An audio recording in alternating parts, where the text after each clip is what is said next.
here, and we'll call the meeting to order. I'm sorry we were a little late. We were having some technical difficulties. So we'll call the meeting to order at 5:42 p.m. This is the City Council Ad Hoc Rules Committee. I'm Alison Coombs, the Mayor Pro Tem and the Chair of the committee. We also have with us Vice Chair, Councilmember Ruben Medina, Mayor Mike Coffman, who's a member of the committee, and Councilmember Alli Jackson, who's a member of the committee, as well as our City Clerk, Kitty Rodriguez, our City Attorney, Pete Schulte, and our City Manager, Jason Batchelor. So thank you all again for joining us this evening. The first item on our agenda, actually, I might wait for the agenda. Approval of the minutes, yeah. Okay, while we're waiting for the agenda to get up, we'll go ahead and start with approval of the minutes from April 27th. Any changes from members of the committee? Okay, seeing none, those will stand approved as written. Our first item for initial consideration is just Article 1, which is council meetings generally. So that's the first entire section of our rules. I'm going to go ahead and pull that up so we can talk through and see if there are any items that members would like to consider revising, unless City Attorney, if you've heard anything from other members of council on items they would like to revise. No, I mean, actually, Article 1, I haven't heard anything. Okay, great. So then we'll just go ahead and walk through. First is, looks like someone has messaged. Okay, so the City Council adopts the council calendar for the following year at the last meeting of the calendar year, unless otherwise determined at a prior meeting. Once defined, changes to the calendar can only occur under the special meetings rules or with a 2/3 vote of the City Council. So basically, we want to have a high threshold for changing our calendar so that folks can plan well throughout the year. And then, of course, at least 24 hours prior to the meeting, City Council shall post the agenda of the meeting in the entryway at the east entrance of the Municipal Center. The posting location shall be redesignated annually at the last regular City Council meeting of each calendar year. So any questions or changes on the council calendar? The agenda, why 24 hours? That's the legal requirement for public notice. And I did put in, there is in the second section on agendas, Article 2, I did add under the agenda packet that agenda packets should be published by the city clerk at least 5 days prior to the scheduled meeting in order to give council, staff, and the public ample opportunity to review the agenda prior to the meeting. Now, it's not going to be shall, just that they will, should. I may have stuff that happens, so I don't want to put it on Katie. So the shall is 24 hours. Shall is at least Shall, 24 hours. right, that's the legal requirement. So that is a shall. So we'll just kind of run through and then, well, I guess on this part we can just take questions because it's not really a formal proposal. So yes. It says that it's posted in the lobby. Does that include posting online? Yes, so the packet is posted online, and this says it should be published. Currently, they're typically published by Friday afternoon. So this is suggesting that packets should be published by Wednesday afternoon, and that would be a modification to our rules. Everything in blue would be something that's changed. That would need a vote on by the committee and all council. And then that would also move up by 2 days the timeline within which council members need to submit items in order for them to go on the agenda. Correct. So if someone doesn't submit something as a late item prior to Tuesday before the meeting, so 6 days before the meeting, essentially then that Probably would just Monday. wouldn't be able to be Monday. Okay, by Monday, by the week before.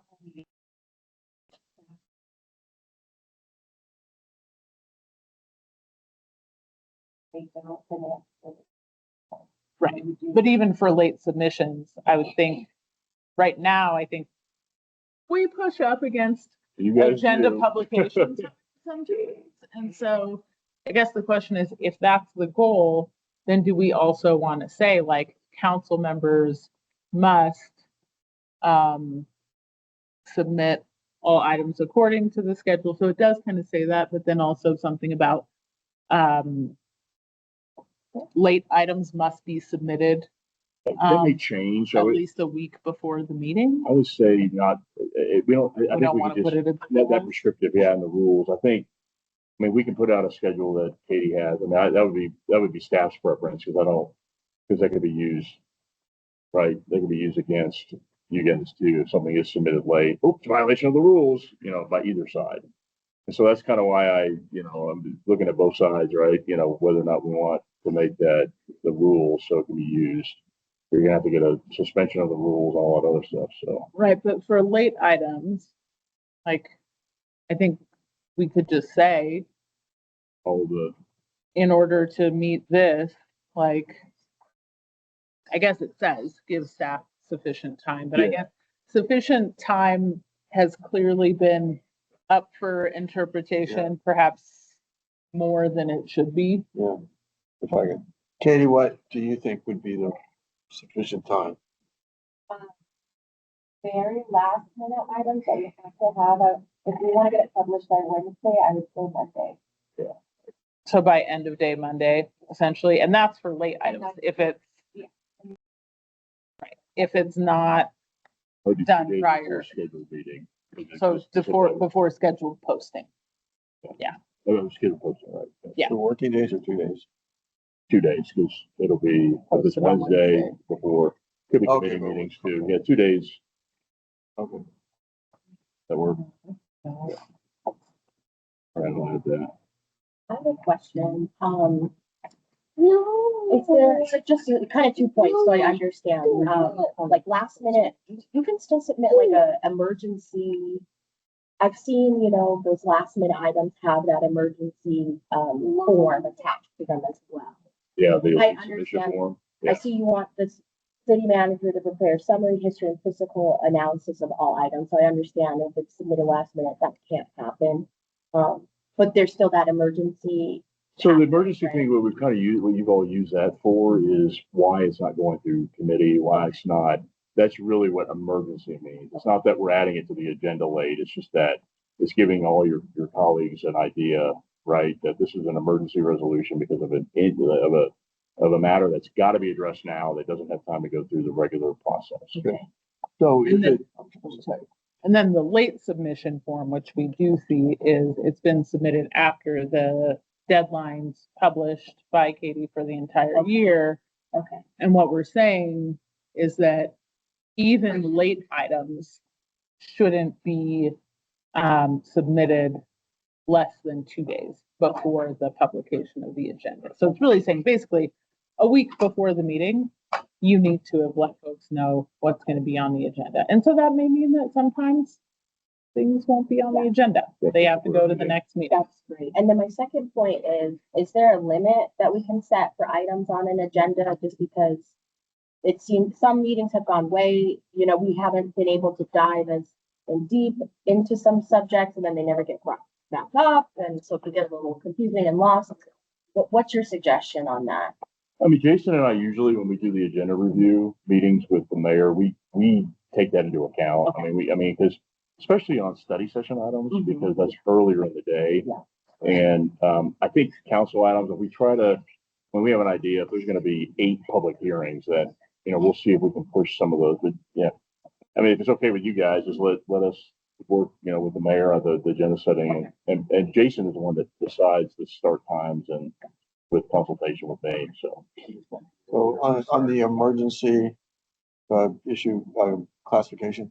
So if let's say you have a resolution or ordinance and it doesn't get the support, and neither gets the support in policy committee nor in study session, but it still goes forward, that's not an emergency, right? no, and you can't have an ordinance be an emergency because of posting.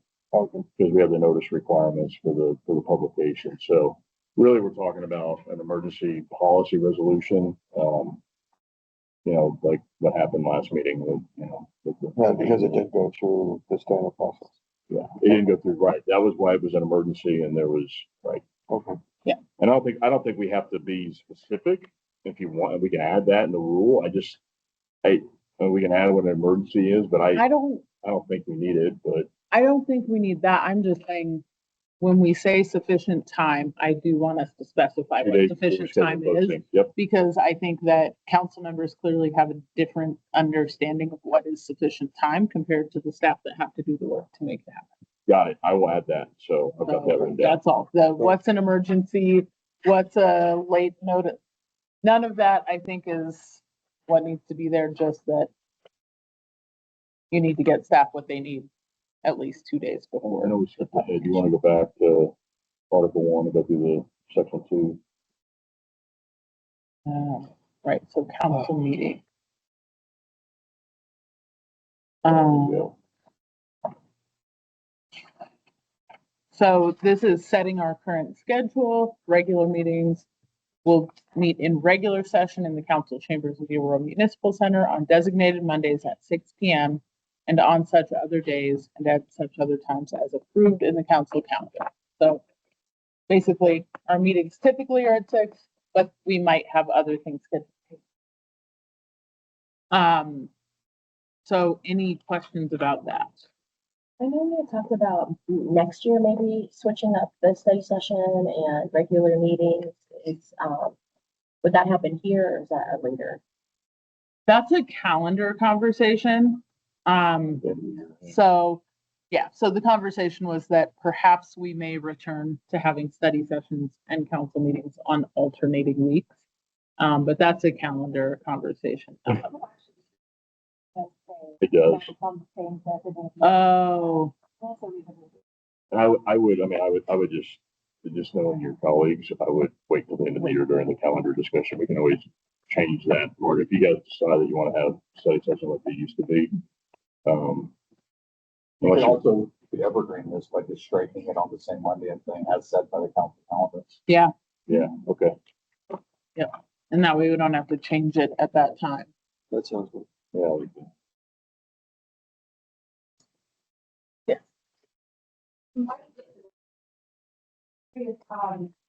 So there's this thing here that codifies the 3 meetings, the public comment or an hour prior, like, is that in this space or is that down in another space? Public comment is in a different section. It doesn't codify the 3 years in the way that that's written. That's as a result of the settlement.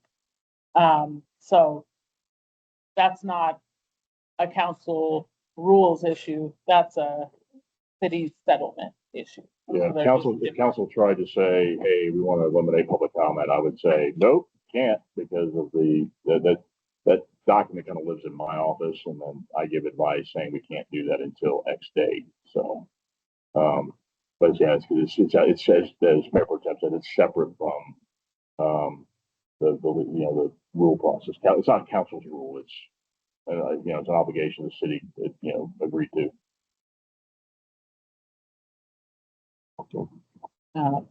Okay.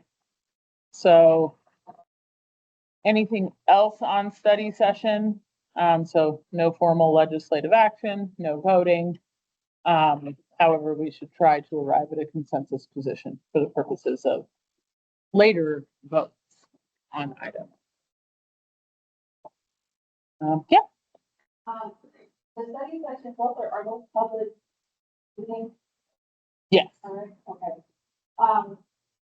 And I came to the study session the last time and was told I could come back in after I went to that room.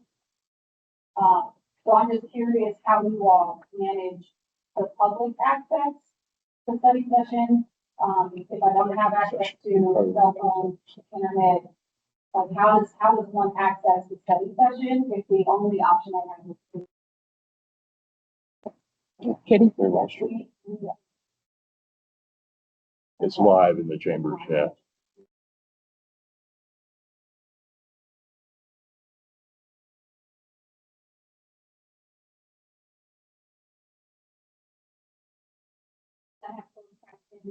All that. We got a request for closed session recently by, ADA. Okay. And that's all, but like, so if a council member invites someone from the public here, is that allowed? That's not my call. That's what I was told last time. I did come back in because I wasn't invited, and people that are invited get to come in, but if you're not invited, you can't.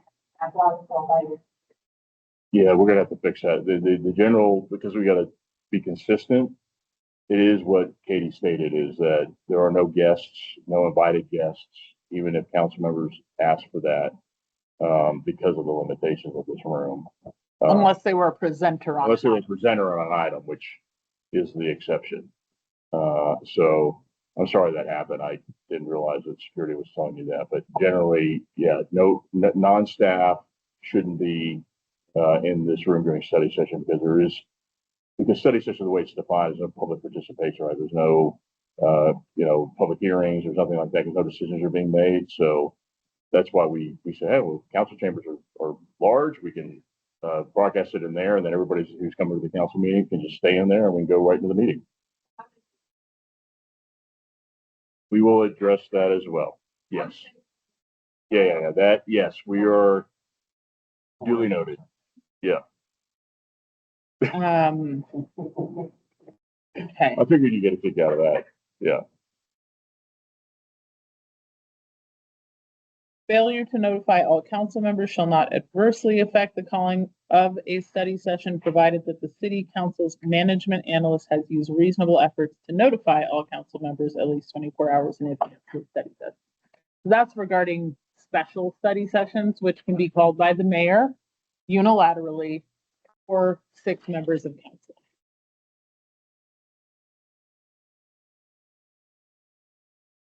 You want to change it to the city council mayor office? Mayor and city council office, yes. So that's no Yeah, longer the that's title, what it basically, of the person that was previously in Alli's role. And then there's a special question about this sentence. Yes. Maybe the lawyer could break it down for me, but it says failure to notify all council members shall not adversely affect the calling of study session, but saying that you don't have to notify everybody, or that won't disqualify the study session from being held. However, city council should be notified within 24 hours. So basically what it means is that, we have to notify you, but the fact that a council member didn't check their email or didn't check their text, what wouldn't prevent the calling of the study session. That's what that means. And so, and of course, we still have to have a quorum. And So- that is previously was modifying the explanation that the mayor can unilaterally call the meeting for 6 council members together, and that's not here. That's, special meetings. It's further down. Okay, Yeah. great. Understood. I was like, I thought it was in there. Yeah, it is. It's a little Where further did it down. It's for the special council meeting or special study session, the city council, maybe 12 or 6 council members. Okay, great. So it's in there. Would that section be better, or that statement better be moved there instead of up here? The failure to No, notify? this is because it notes that they're approved on the council calendar, that study sessions, we noted the special study sessions were the ones that are sort of called off cycle, but that's why. it's Okay, Also, right? so if somehow a council member was not aware of the calendar, we would still have a meeting. Got it. Yeah. Sorry. Got it. I was like, I don't understand what this is referring to in this case. Right. Okay, that makes sense. If someone missed all the information, the meeting would go on. Of course, As long as the notification was sent. correct. And we will, yeah, we always do. I mean, I think we Yeah. do email, text, whatever we can. Well, plus the calendar is published. In the executive sessions, there's really nothing we can change there because that's all statutory. Yeah, so we can skip through that. And now we get the special meeting. Special meetings. Yeah. And so that's what we were already talking about. The special study session or special city council meeting may be called by the mayor alone or 6 other council members. So for example, one time we had to cancel because we had really severe snow all of a sudden. And so the mayor then called a special meeting to make up for that meeting so that we could still conduct that business. And then sometimes we want a special study session on a particular topic, and that can either be called by a majority of council or the mayor. But we need to change that council management Yeah, analyst council there office, as well, Katie, because I see that's there again. And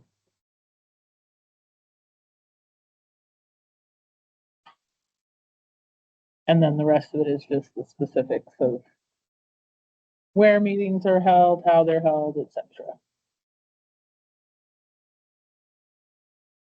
And then workshops. We have 3 workshops a year. Typically February, May, and September, although it's up to us to decide when. And then 2 out of 3 must be held in city limits, so we could have a retreat outside, a workshop outside of city limits. We Council, haven't done that the whole time I've been on council, no, but we they've could. done it before though. Yeah. I think on prior council.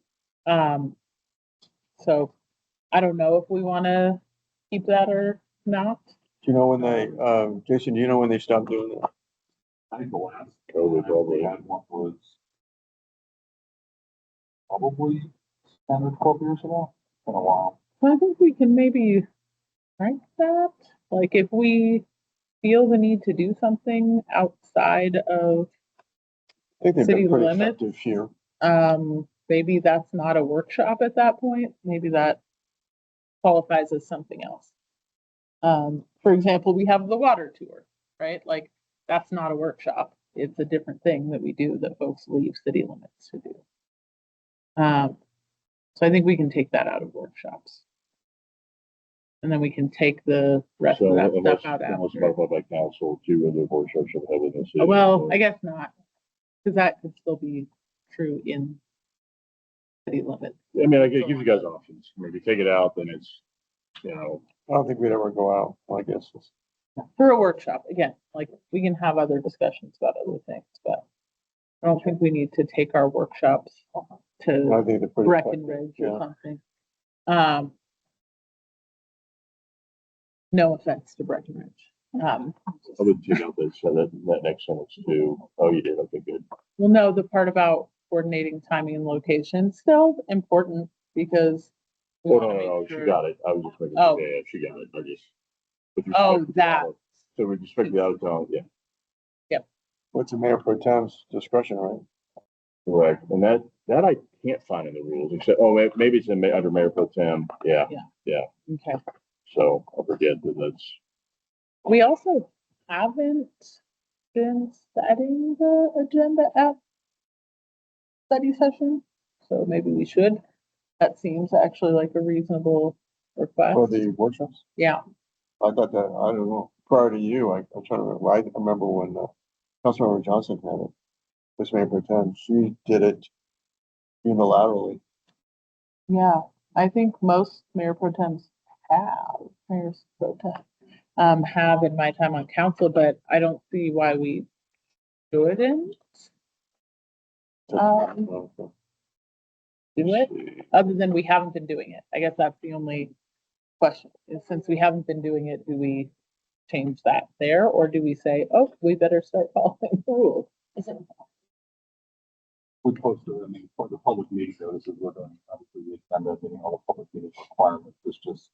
Right, and it's getting Actually, sent you- to members ahead of time. Mayor Pro Tem is among the duties of Mayor Pro Tem is duly arrange the location of the district for council workshops, including setting the agenda of the workshop after asking input from council.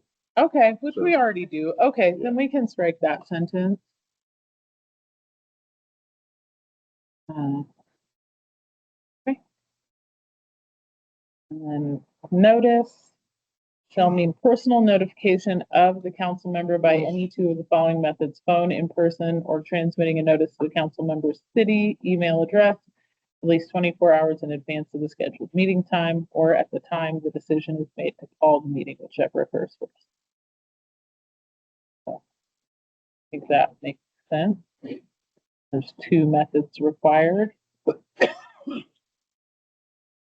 Unless there's any comments from staff regarding having two methods of informing folks be required.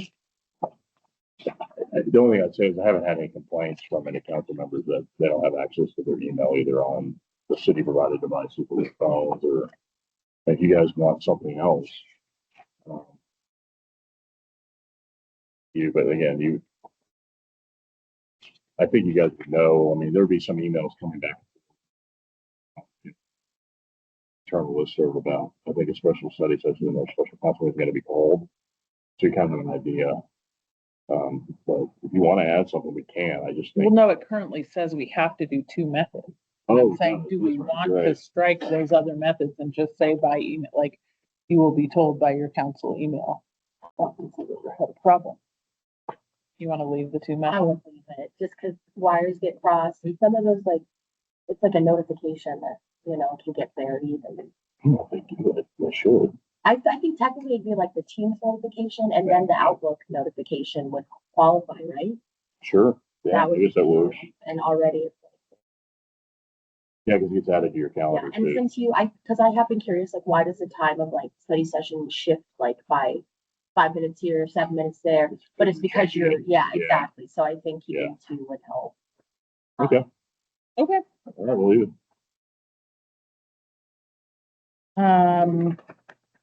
Okay. I'm a little concerned about getting through the rest of our business if we continue doing the rest of the section, because I do think that, well, I guess it's just attendance and dais seating. So maybe not. We'll be okay.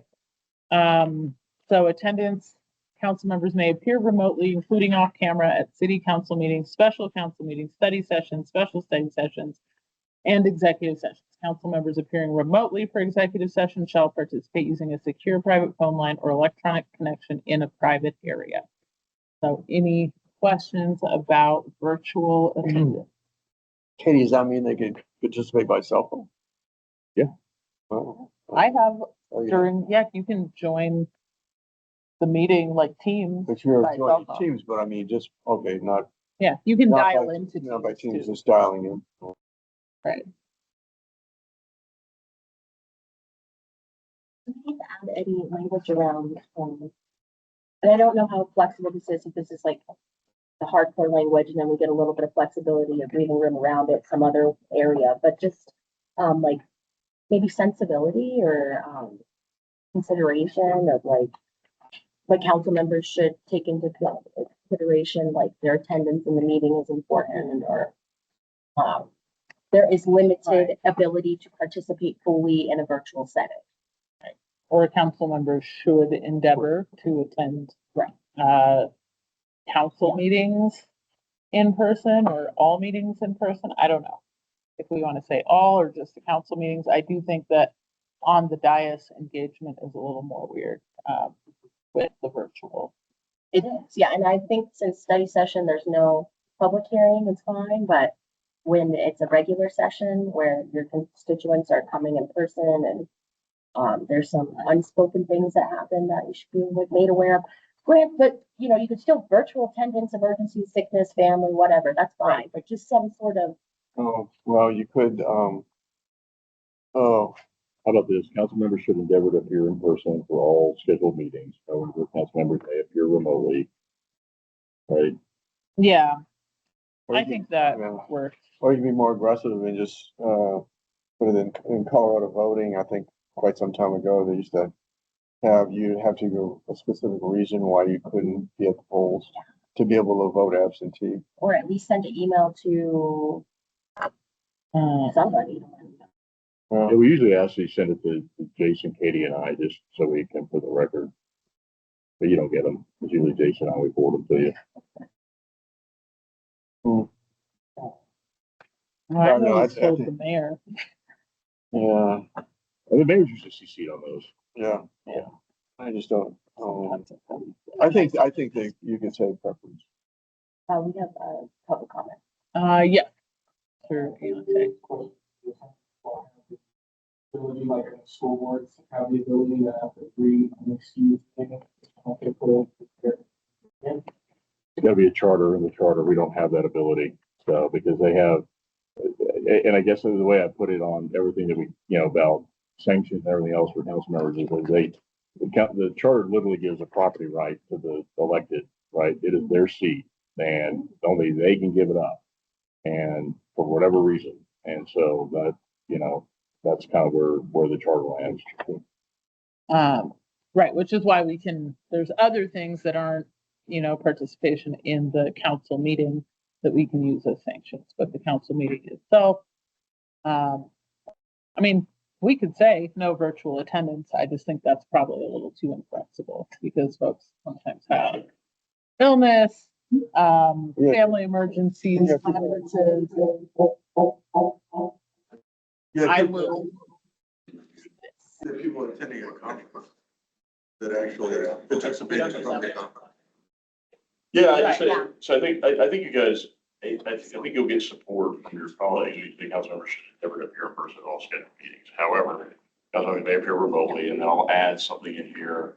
Because it says that they're supposed to let Katie know at least 24 hours in advance. That was taken out. It was taken out. Yeah. So we may add here that say council members are requested to send an email to the city manager, the city attorney, and the mayor. Yeah. Okay.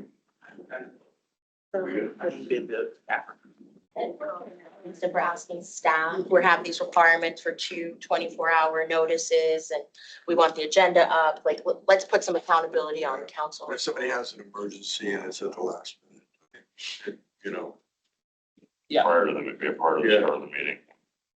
Yeah, just prior to the start of the meeting.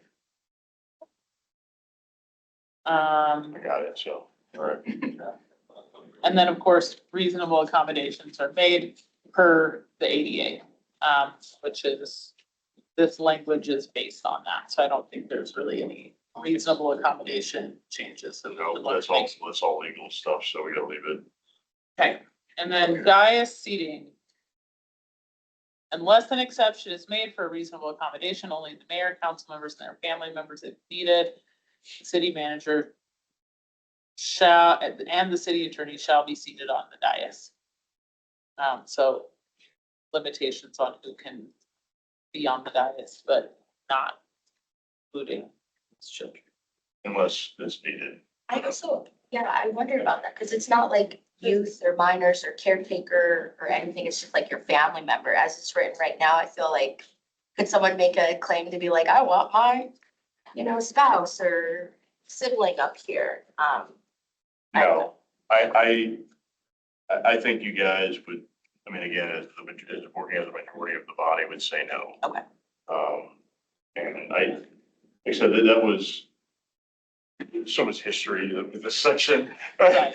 I don't want to dive through that, So but who's the funding authority of the decision? Is it You like guys. the majority of council? majority Okay, council. Gotcha. So, All right. Yeah, but then the mayor rules on whether or not we're, correct. You can following the rule the mayor. rules, and we could overrule the mayor. So if the mayor was like, sure, so-and-so's sister can just be at every meeting on the dais, we could be like, mayor, no, we're not. Overruled before.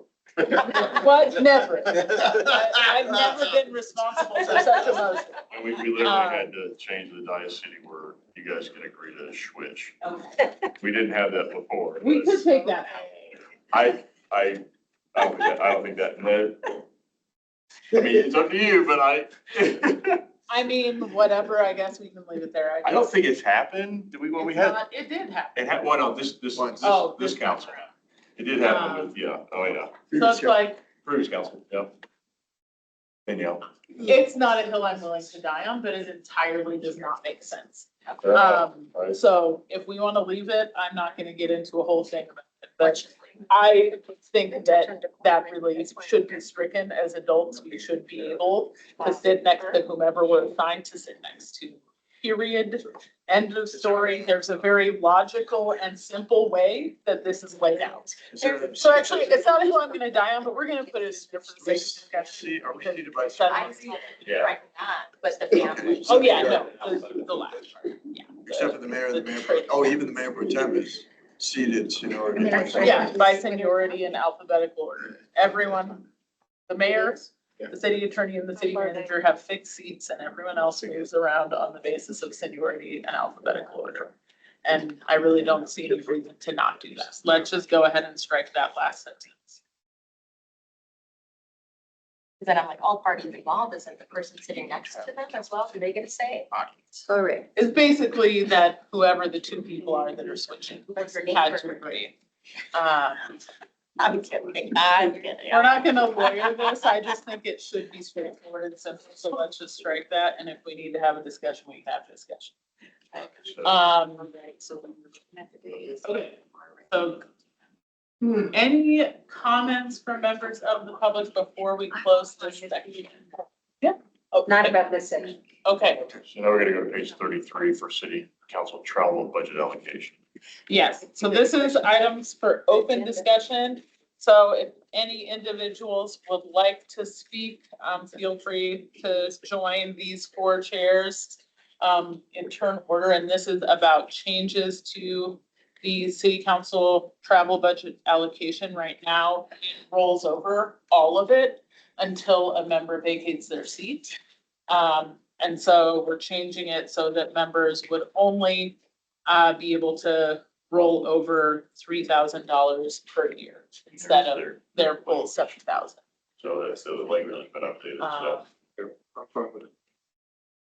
So basically what it says is instead of allowing, any council member to be able to continue to have their travel and training budget accumulate from year to year as they're on council, it's $3,000 that can come across, from year to year. So, so in essence, a council member who's been on council, the next year they could have a maximum of $10,000 in their account at any given beginning of the year. And, well, so it doesn't go into the past? Or No, it will, like this year, if you have, Oh, that's right, it will go. yeah, If so you at the have end of the more year, than 10,000 Sure. at the end of the year, it'll go away, right? 3,000, Oh, more than 3,000, right? right? Got it. So, yeah, so if you have $50,000, 47,000 of it's going back to the general fund. Which also makes sense, because that money is just sitting. Yeah. Like, if you're not using it, you're not using it. So we will have open discussion, so we're just explaining. The other piece is, it previously has said that it is impermissible for a council member to transfer funds to other council members. This is saying that, it's permissible for qualified purposes, so that's the reasons you're allowed to use your travel budget. And both members will need to agree in writing, to make that transfer. So what's the value of that? Purpose of that? So as we discussed, for example, Councilmember Medina and I both are among the folks, and you as well, that have an excessive amount of money in our travel budgets because we weren't traveling when we first got on council due to COVID.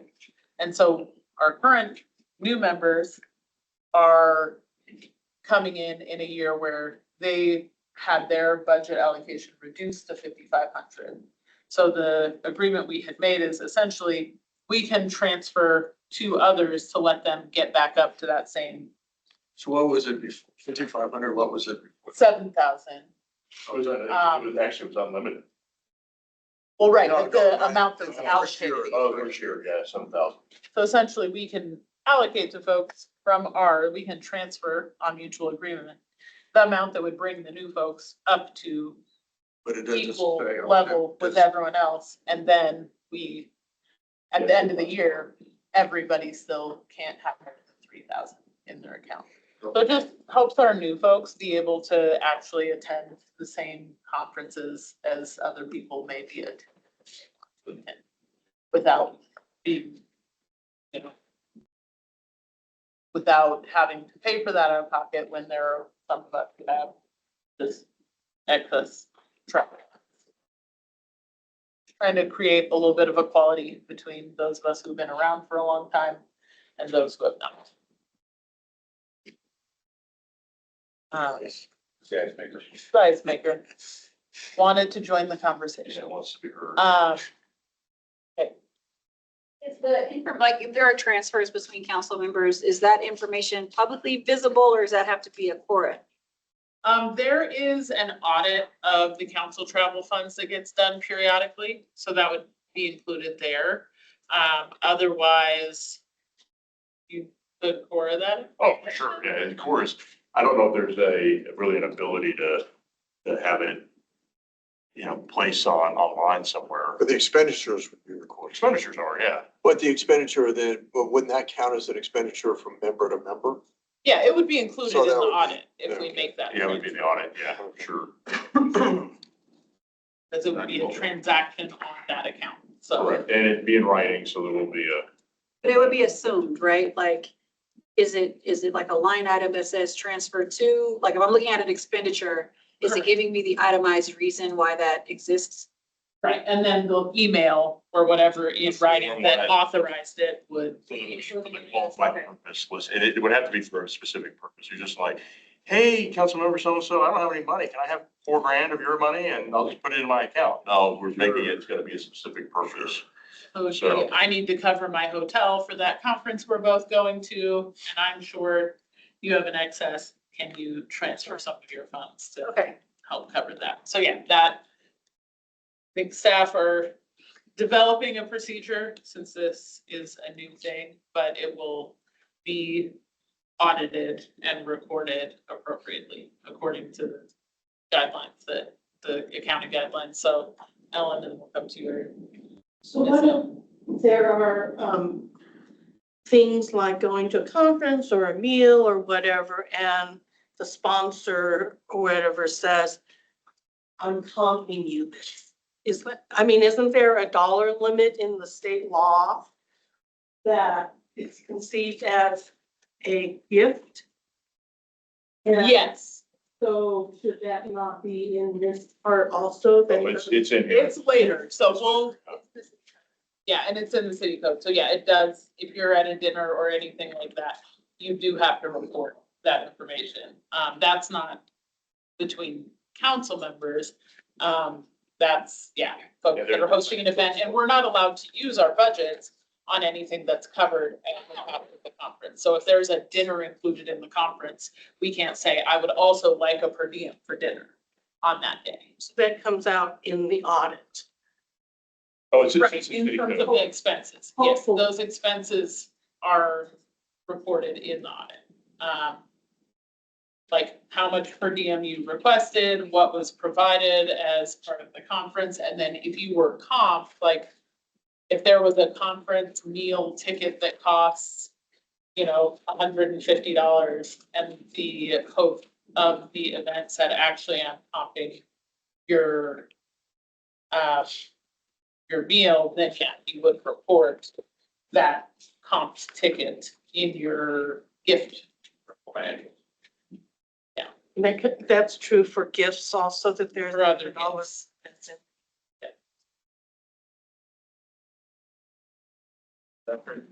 I'm sorry. So is that for domestic travel only, or is there gonna be like exceptions, say a council member, like a new council member wants to go visit like a sister city or like a possible new sister city for economic revenue? Or is there like a guideline that basically then transferring the, No, it's any transfer, the way this is written, it'll be any transfer as long as it's agreed upon in writing. And it's a qualified expense under section 2, which has a list of everything that they're allowed to spend their money. Which, yeah, so that includes the sister cities, missions. There's a set of expenses you get charged for that. So yeah, a member could transfer funds to another member. Okay. All right, any other discussion among members on this portion? No. Okay, aside from the questions, any comments that folks want to come up and sit at the table and make? On this? Yeah, on this. No. Okay. Can I see the agenda again? I just want to see if I need to be here. Oh, wait, and you know what, I just realized, we do need to stop here. Oh, wait, no, because this was on the agenda, sorry, I'm like, what are we doing? That was the only change to this section. So there's no further discussion, Okay. we're good, we'll make those changes as needed, and now we are on to items for action, which is public participation and decorum at council meetings. Thank you. So Back up. If we have modifications, I'm gonna actually open this up for questions to the folks that are here to comment, because we don't want to waste your time of not providing you with all the information. So would you all prefer that we talk about additions that we may have to these changes before you come up to give your comment, or do you want to give your comment and then?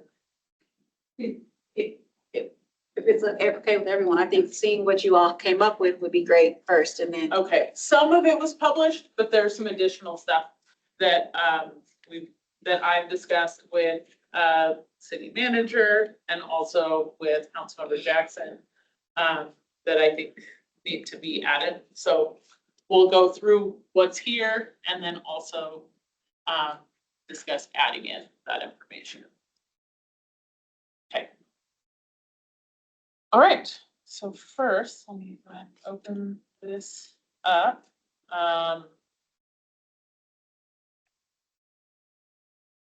First change of section. So yeah, there is an addition. Why is what I have in my packet not that? This is how often. Yeah, Okay, yeah, this is what what's they- in the packet. yeah, Got it. Okay, This I is was what- like, This is what came out of the first two meetings okay, that I made the draft, so, yeah. okay, so this is the email that we got, Yes, ma'am. not what was in the packet. Yep. Got it. Okay, so we definitely need to walk through all of that. Okay, so city attorney shall serve as official parliamentarian and advise the mayor pertaining to parliamentary procedure, but a final ruling shall be made by the mayor. The mayor's ruling shall be final unless overturned by a successful appeal, which is a majority of council. As part of the parliamentarian duties, the city attorney shall read the rules of decorum and procedures for public invited to be heard at the appropriate time in the meeting as directed by the mayor. So that's just in addition to shift it from the mayor is reading all these things at the beginning of the meeting to the parliamentarian, which is the city attorney, will read that particular piece of information. Any questions on that? And then the guide of procedures, which is the O. Garfield Jones Parliamentary Procedures at a Glance, which for those interested is essentially an abridged version of Robert's Rules of Order that councils in the city have been using for a long time, and that each council member has provided as part of their orientation, a copy of the book.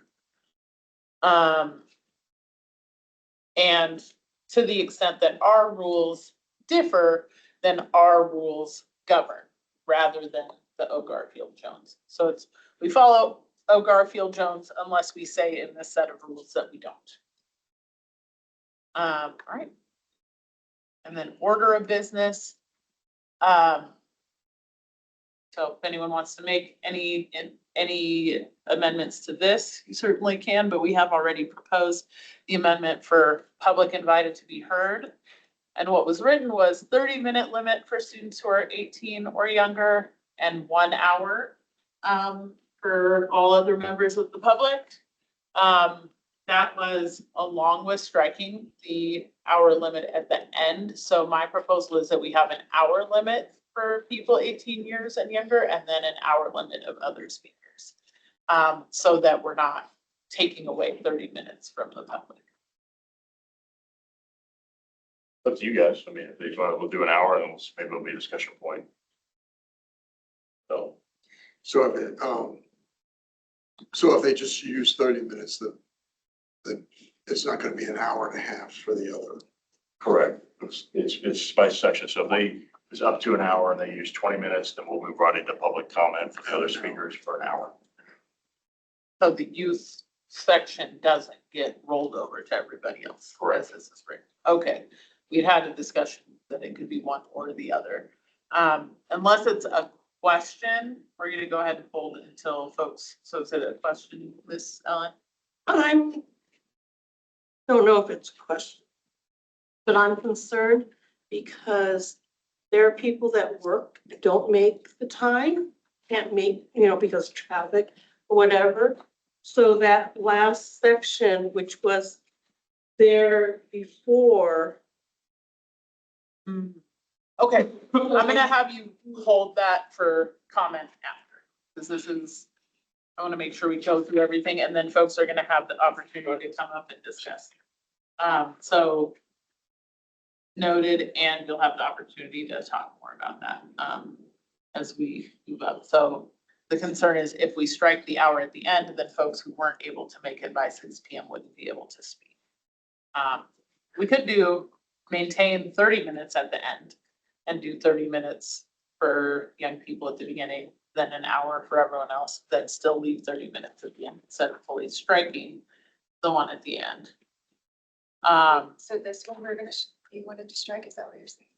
That was the conversation that was had about adding the young people at the Oh, yeah, beginning. we have to strike.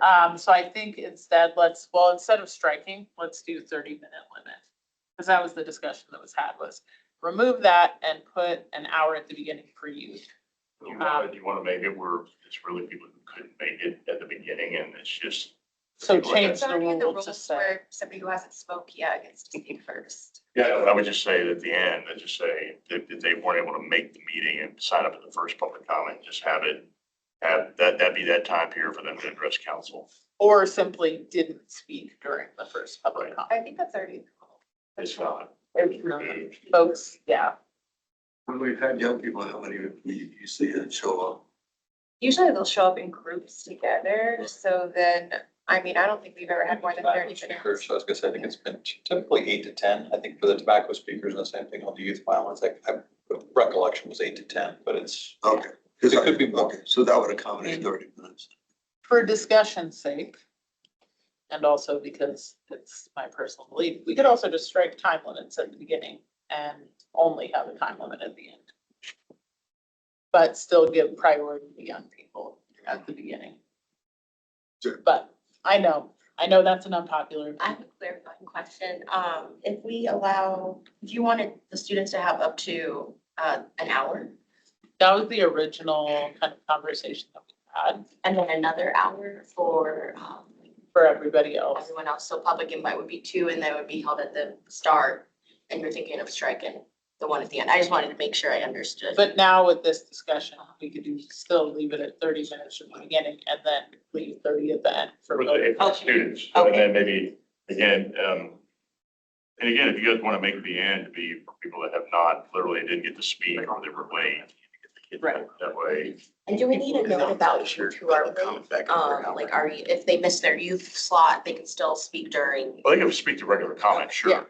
They can speak anytime they want, but the first 30 minutes is reserved for them only. So you guys want me to write the rule that it's for the last 30 minutes is for those individuals who don't yet have an opportunity to speak to council?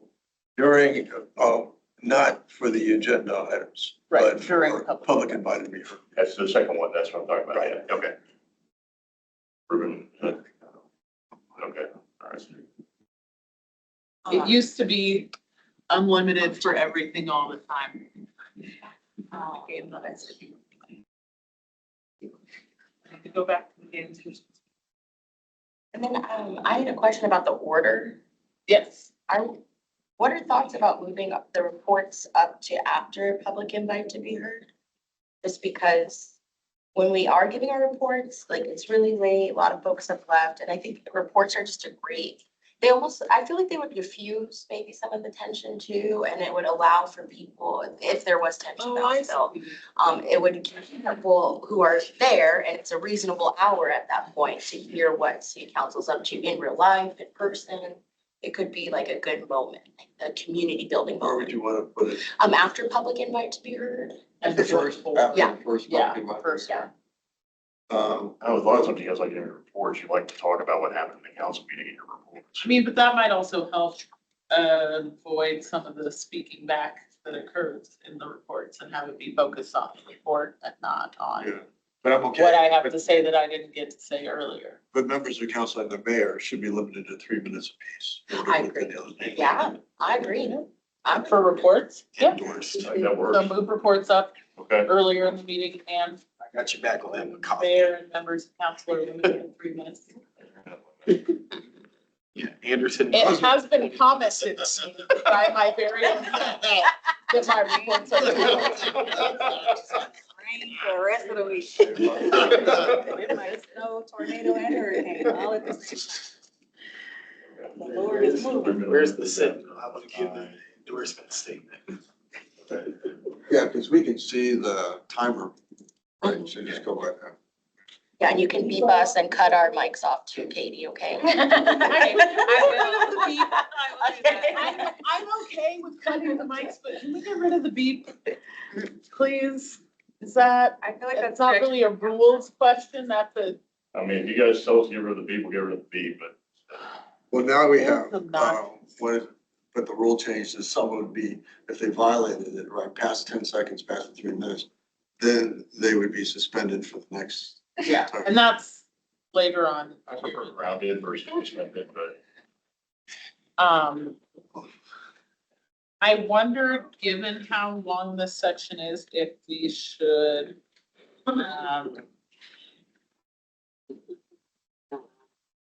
go ahead and have any comment that we have on up to order of business and then have additional comment after the other item. Question. So that we, yeah, so that we let folks comment here. Yes. I mean, I just have a question. If council goes over 3 minutes, can they also get the gavels? Yeah, Okay, hold you to that. it's up to the mayor. I mean, if he wants to yell. That's what Alli was saying, cut our mics and turn on the beeping. And I was just saying, can we get rid of the beeping forever? That's all. Would you But rather have that's, the gavel over the beep? I'd rather. No. yeah, yeah. You don't want to go back to the day, right? Just about. I would rather you use the gavels than have the beeping. Really? The beeping is personally It was irritating. very, I used to hit the gavel. Yeah, let me- I have a question that goes back to the 18-year-olds. What if you have more than 10 18-year-olds that go beyond that 30-minute mark? What is this contingency to not then interfere with those that are over 18 speaking?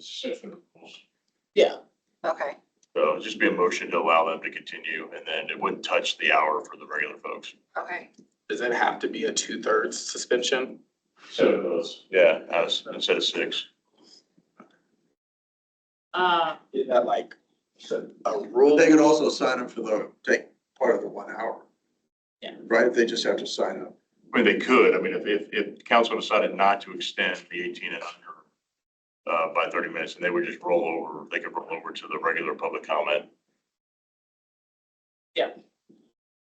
This is why, again, my preference would be, we just don't put time limits on the public invited at the beginning, but still give priority to the young people, like people under 18 get placed at the beginning of the, But then everybody, list. yeah, I think there should be time limits on everybody.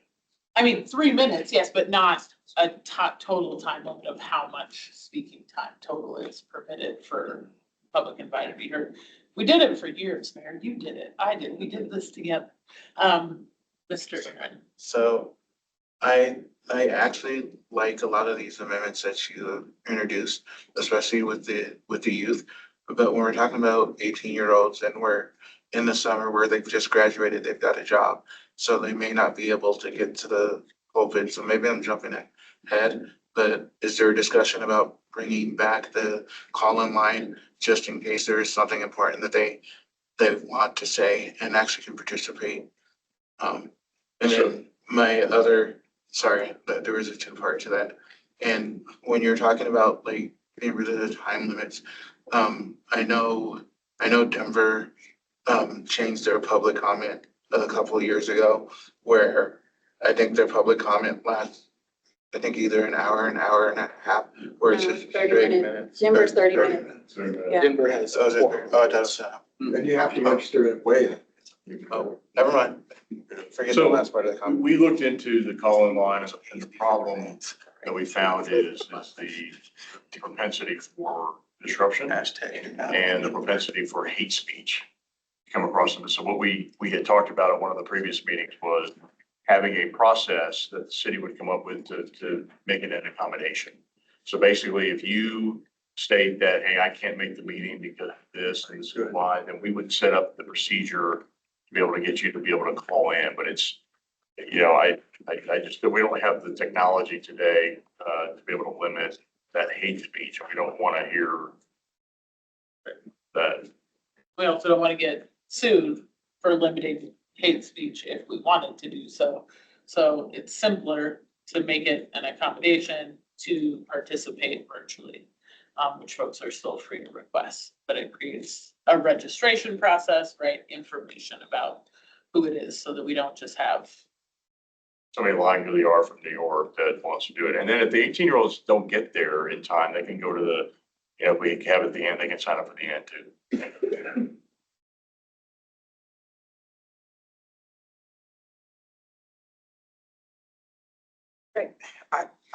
I know, You have to raise your hand. And is it a question? Mr. Yancey and then Ms. Ellen. No, he doesn't have a question. Oh, he does not. Ellen does. Okay, Ms. Ellen. I just have what might sound like a silly question. The 3 minutes is from the person, from the start that the person starts speaking, not cumulative of, say, 6:15 to 7:15. It's when they start to speak. From the moment the person starts to speak, that's when the timer starts for the 3 minutes. No, I just realized we are starting to get into things that are in the next sections. So I do just want to, because the timing of public participation is actually in that section 5. So maybe we review section 5 and then provide an option for folks to comment on what we've discussed up to that point, and then go through the remaining sections and give folks an opportunity to comment on that portion as well. So public participation, persons wishing to address council during public invited to be heard on any item scheduled. Oh wait, this doesn't have any. It's lower down. Okay, got it. I just Okay, didn't know if sorry. you wanted to go over that section. So, yeah, so folks can sign up on a first come, first served basis, except if an individual provides proof that they are an Aurora resident, they can be moved to the earlier in the queue above folks that are not Aurora residents. There is actually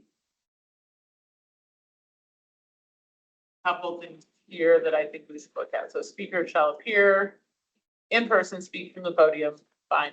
Once at the podium, the speaker shall state their true name and whether or not they're an Aurora resident. So I don't, like, true name feels rather subjective. And it says shall. So I think we should just say shall state their name. And actually shall, like, some people get up and they don't introduce themselves. They just get up and they say, thanks for hearing me. This is what When I have to say. the amendment I did at the next section says council requests that speaker begin with the comments by stating their name, whether or not they were a resident, if known, which board the speaker resides. Yeah, so I think we strike that I sentence. care about whether or not they're a rural resident. That's all. And I think we can have that later where it's there, but the shall is concerning to me, because what if someone starts just telling us stuff and they don't give that other information? We don't want to cut them off and say, you can't keep going until you tell us your name and whether you're a resident. That's disruptive. And that's why I put requests at the Yeah, at the and second. that's, again, that I prefer that to Do the you want me to shall. move that up? To- I prefer shall. I think it should be in the second, like the specific public invited to be heard section where I added it, not, You don't want them to do it during agenda items too? I mean, they can.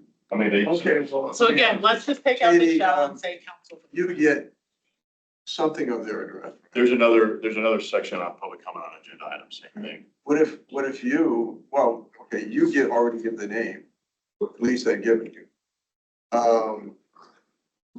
They've given you the name and they've told you probably whether or not they're an Aurora resident.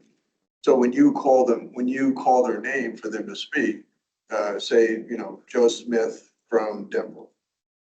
are, Joe Smith from Aurora. And so that covers, If that's what council would like me to do. well, you already do the name. I do think, yeah. I Yeah. don't love that idea. We're not gonna have discussion on this part yet. That's a question. Yeah. Is it not implied about Aurora residency when one signs up if you prioritize Aurora residents? So if you know that Katie is prioritizing anybody that has followed the utility, government, voter ID, whatever it is, you know that it either A, those people do live in Aurora, or B, Aurora residents didn't sign up, and so now you have these individuals that are not Aurorans. You just to go, hey, the first 4 speakers are residents. Yeah, and then Yeah. not name where every single other person lives. That, Right. I just don't love the idea of putting, and so-and-so who lives in Denver, so-and-so who I think came here just from state how many. Lafayette, like that feels like doing too much. Right, so the first 4, yeah, so when we start, because Aurora residents get priority. I don't get it. So I'm would be content with just saying, not even saying where they're from, if they're not from Aurora, just say so-and-so is an Aurora resident.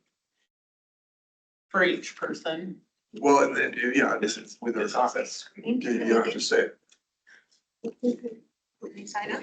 They do, and that's all he's saying, he wants it announced About if they're an Aurora resident. Are you okay with Katie just stating that, like, the first 4 speakers signed up that way? Well, I take that as a compromise, it's not my problem. Okay.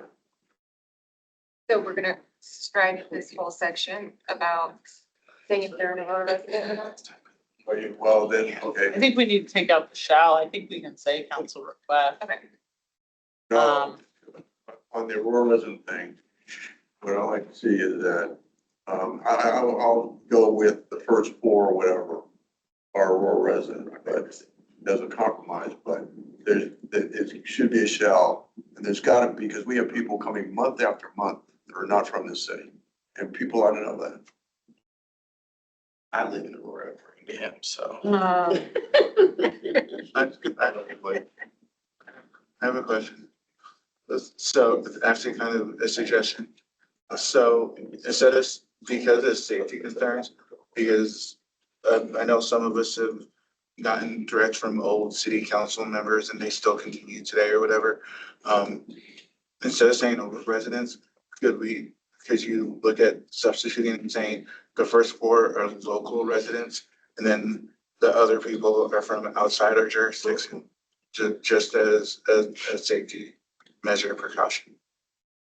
I mean, you're not required to check the box or provide the information that says you're an Aurora resident. So then it would just be like not stated. So the such and such are Aurora residents would be the people who checked the box and provided some kind of proof. So you could just avoid that by simply not checking that box. Okay. And so then people might not know that you're an Aurora resident, but it sounds like maybe people may not want folks to know that about them, for their own privacy reasons. My question is, what is the end point of knowing a resident or not? What is the gain point? Like the value? I'll let the mayor answer that. Yeah. I mean, it doesn't matter. Correct. Correct. When I did some, speaking in hearings, number 1, out of state, there were numerous out of state people, they got priority over residents. Developers have gotten priority over residents. This is public invited to be heard. It's not Aurora public invited to be heard.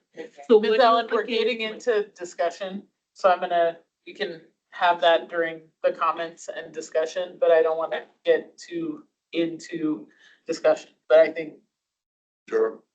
Mayor, if you Have do to want to end at state. 7:30? Like, is it mandated that you have to end at 7:30? No, because they. We published it as starting at 5:30 The and agenda we just says published starting it at at 7:30, 5:30. and nonetheless, I'm not trying to keep you, but I'm just making sure, because if it was, I was gonna ask everybody to chill. I mean, I do think we wanna, Can.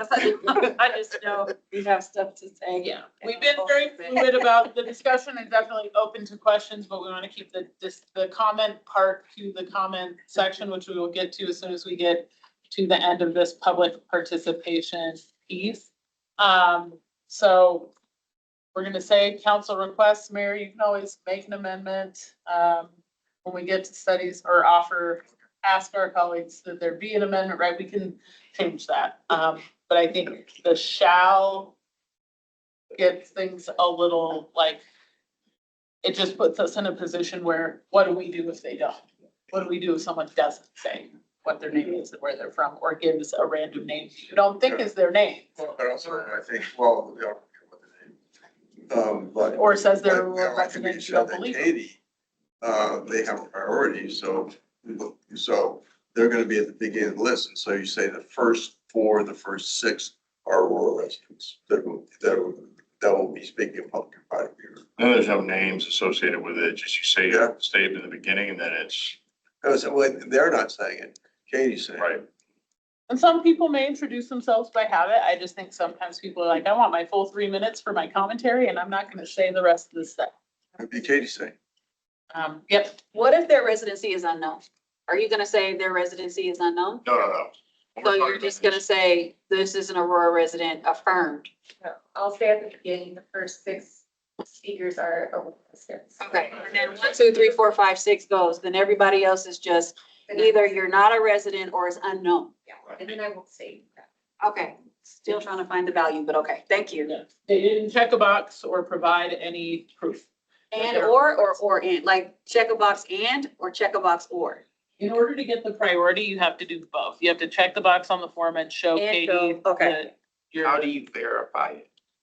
So It's gotta you be, yeah. give us an ID, utility bill, lease agreement. If you sign up online in advance, we can check your registration.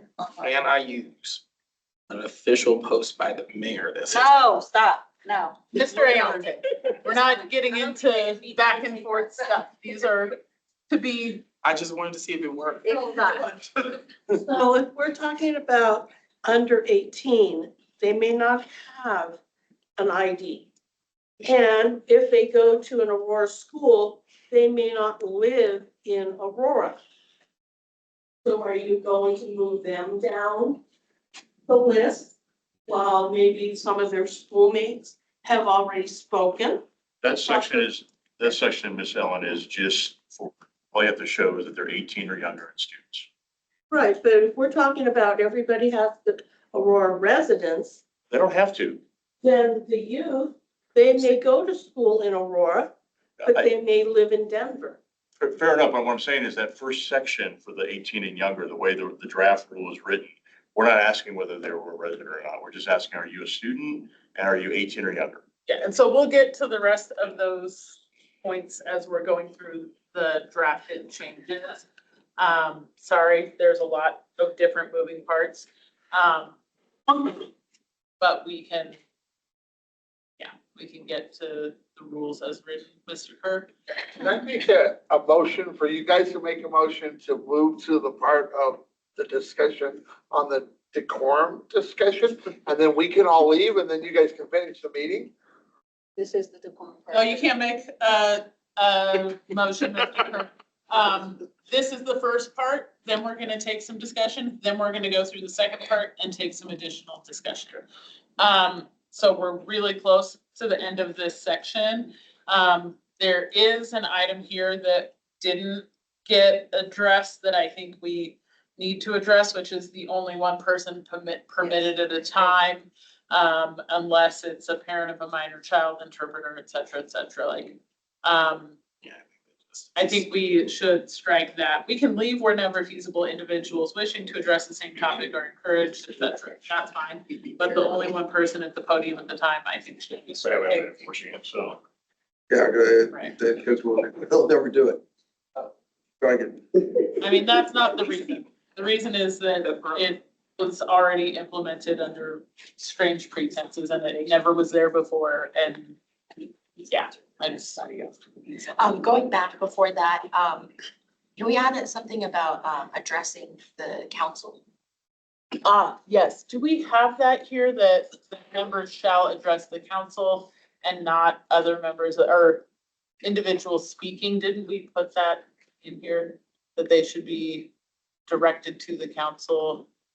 Yeah, it's their council. Oh, no, that's council should be engaging in debate. I think it's in here. Okay, Um, because if not, it might fit with the ones at the podium sentence. State their name I'll make sure to. and address council. Yeah, because I thought we added that in, but I do want to make sure we do that. The folks should be addressing council. Then after the one person only, the last sentence, whenever feasible, individuals or groups wishing to address the same topic. Is there a way to strike that? I understand we want to be efficient with the use of time, but I think there's something to say when multiple people come up to support the same cause. It gets our attention. I think it's a method. Yeah, I mean, it's not a shall. Oh, So I okay. think it's I see, whenever feasible. Okay. are encouraged. So I think it's right there, whenever it's feasible, they're encouraged. So it's not, Okay, so it's you not- must, and if you're talking about the same thing as the other person, you have to stop. It's more just saying, for example, you could have one person or two people kind of designated to speak, deliver a comment and say, everyone, this used to happen a lot. Everyone who's also here in support of this, please stand. And you'd have like the whole chamber standing, and that sends its own message. And so that's permitted. But yeah, I'm not attached to it, but I think it's just more of a suggestion.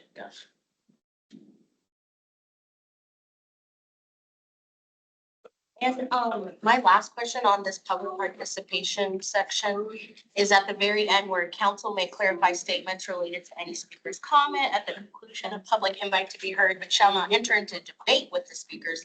I was in favor of like a 30-second rebuttal, so I'm glad that that's there. For the clarifying questions and points. Should that have a time limit? Or Sorry, I'd be okay with it. I'm trying to, you're at, you talk about council should be given the opportunity to address staff, exchange contact information, right? I would say that just for consistency's sake, there's no back and forth with the speakers by rule. Doesn't mean it doesn't happen, but the rule should be that you guys can follow up later, not that it, because you may get accused of. council may clarify statements related to any speaker's comments. Is that like going off on the mic and being like? That's at the conclusion, so if you want to take a personal. Oh, privilege, at the end of the entirety. Okay. you guys can use it, if you get, let's say you get chastised for something, you can say, hey, I just want to state for the record, one personal privilege recognized by the mayor. Gotcha. Mayor recognizes you, say, hey, I just want to make it for the record that. Okay, that makes more sense. He does do that very slowly. Okay. Otherwise, it'd be, Gotcha. well, I think we should have. And does your moving up the council reports help with that issue? Because that's right. I think it does, after. yeah. I just, well, I want to- Yeah. yeah, so. Absolutely. Great. All right, now we get into the nitty gritty of public invited to be heard. Okay, so let's pause before we get there, to take comments, and then we'll do, the public invited to be heard, the, public comment on agenda items, the disruption, and the materials submitted to council. Those all, we will, review and then have comments. So folks interested in commenting on the items that have already been discussed regarding the order of meetings and the public participation. Please feel free. Wait, did we go through all the changes to public participation though? No, I You don't. have to go through public invited to be heard and agenda item. Okay, so I guess those are part of, okay, they're part of the same section. Okay, my bad. Okay, so public invited to be heard. Each speaker will be provided up to 3 minutes.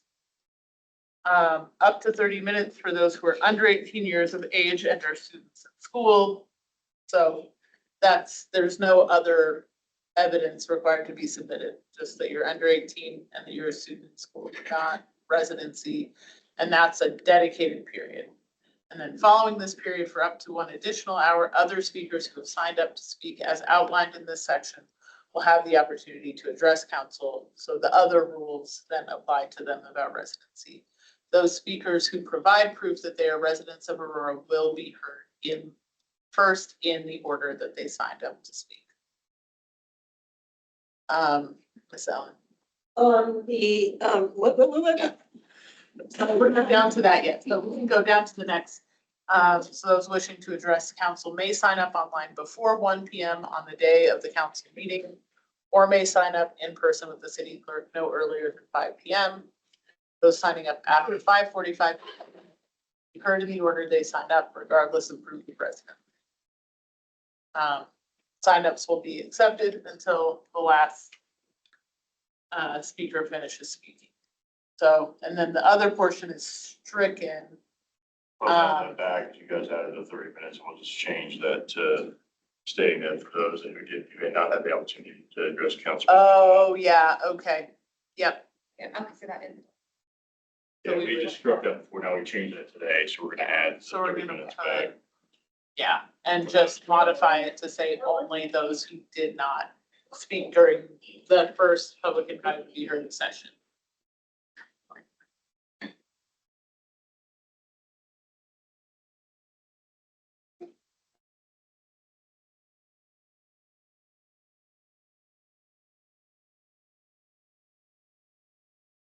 And then here's where it says council members will not interact with speakers, but may follow up later at their discretion. City clerk or visitor does not facilitate public to be heard. And that of course allows Katie to, if she doesn't want to handle it, then have somebody else do it. And kind of like her vote there. And here's where we get into the procedure that we talked about last meeting. If the speaker continues past the 3-minute speaking limit, mayor first asks the speaker to wrap up their comments. The speaker continues to speak for more than 10 seconds after the mayor's initial request. The mayor should say, "This is your final warning." The speaker then continues to speak after the mayor's final warning. The speaker will be deemed to have violated the rules regarding public invited to be heard. The speaker will then be stricken to speak in the next scheduled council meeting, public invited to be heard. And this will be a form prescribed by the city manager explaining the speaker the same speaker. Can you also say agenda items? It's in the agenda items as well. Well, we just not there. This is just public comment. But I mean, okay, so they can, even though they couldn't speak on public invited or the next meeting, they can speak on agenda items. They could, yes. Oh, that's what you're asking. Yeah, because if it's a public hearing, they have to be able to speak. So. Yeah. Yeah. Remove someone's ability to speak in a public hearing. So they can come to the meeting, they just can't speak. Correct. Public invited. Correct. Right. Mr. Ayante? Just a question on how this, for example, if somebody has a disability that prolongs their speech, if somebody, if emotion is invoked and they take 10 seconds to get their, they start crying in the middle of their speech. Or, I mean, even know that you all say council members can't interfere with public comment. We've seen it happen numerous times. And so I'm curious on how this 10 seconds of grace is thinking about the other circumstances that would impact a person's ability to adhere to the 3 minutes uninterrupted. I think specifically from my major concern is members of council, regardless if you tell them not to do so, they still interrupt public commenters. Does that mean Katie has been instructed to stop the timer every time that happens?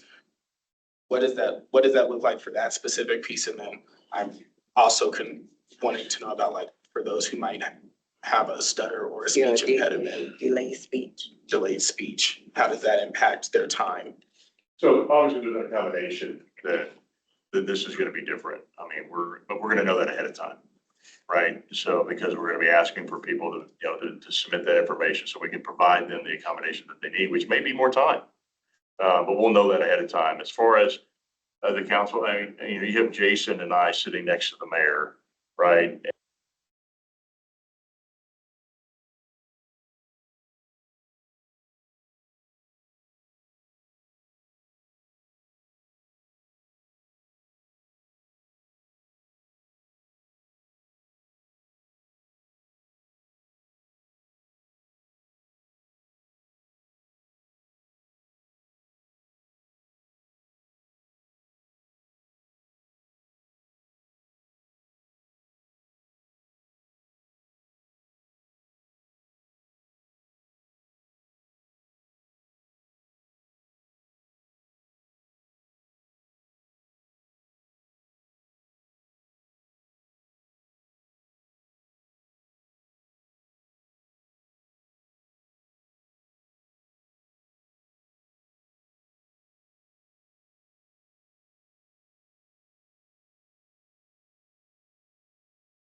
finish your conversation in the hall and come back in.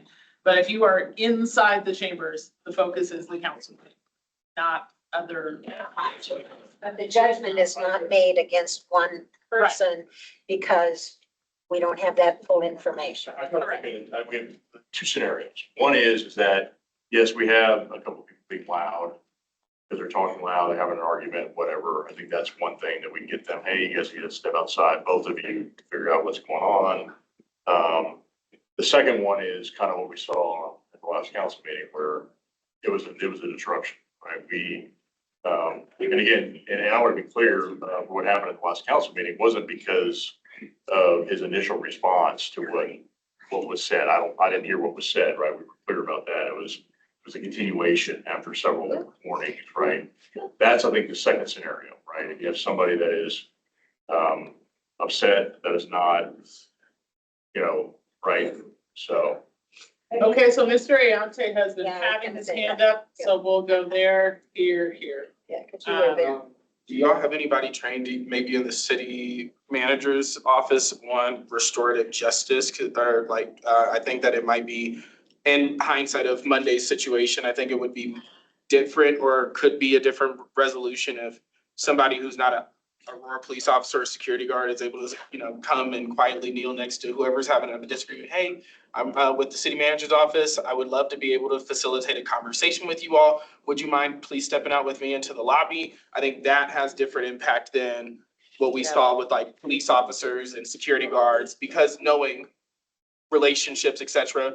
I just think that you have a different approach if you have somebody in your office that's trained that would maybe even be willing to get the overtime, or, part of their job is like, hey, we'd love for you to start coming to city council meetings. We know that you're trained and licensed in restorative practices. This would help a lot in these situations. They don't happen often, but it could be. And then if that fails, then that's when you can pull in other resources, but at least then as a CYA for y'all. So like if somebody's mad at you all for like, you involved the police, but it's all, well, we had a member of our city managers team come in that's trained in restorative practices, offer their services to both parties. It was not accepted. Therefore, we had to move to our phase 2, which is getting our partners in law enforcement involved.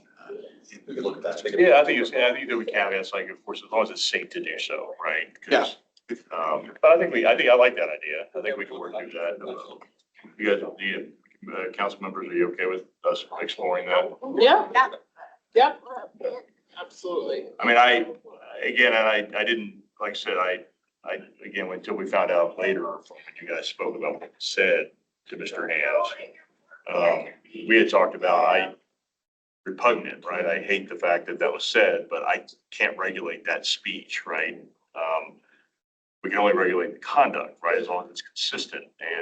But I like that idea of having somebody come up and kind of get involved and say, hey, this is what really happened. And then I'm hopeful that will work, right?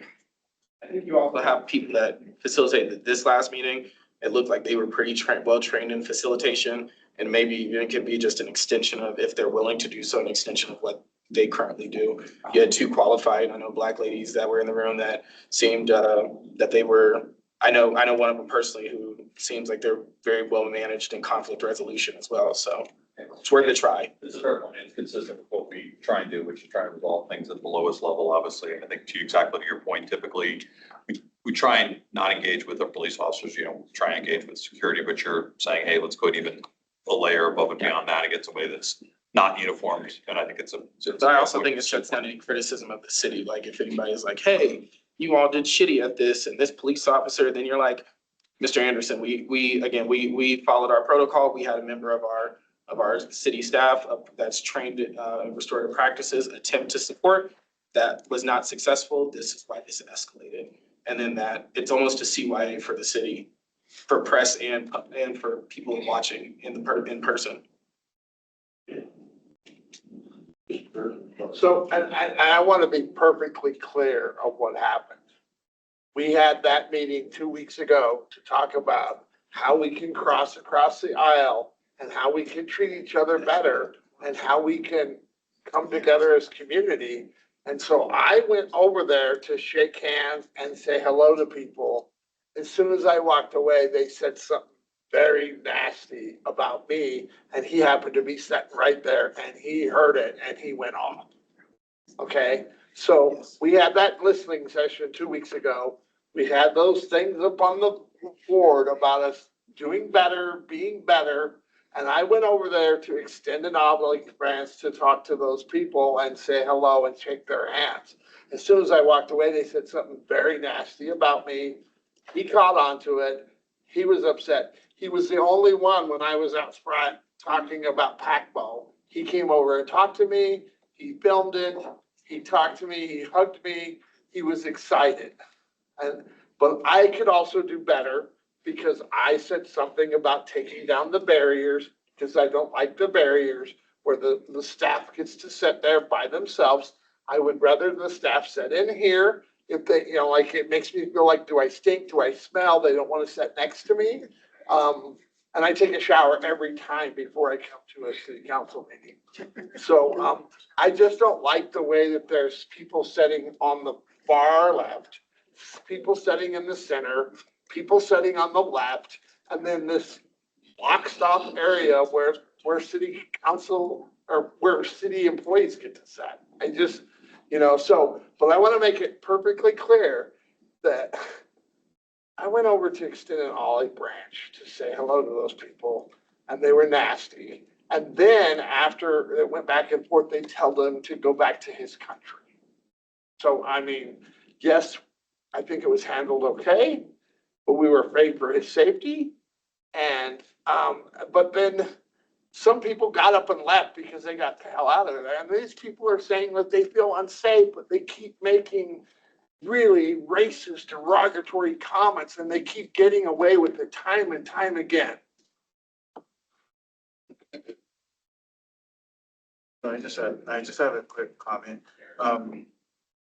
The buzzword for tonight has been consistency, and I think what precipitated this event, because I listened to it on the way in my truck, and it was disturbing just to listen to it in my truck.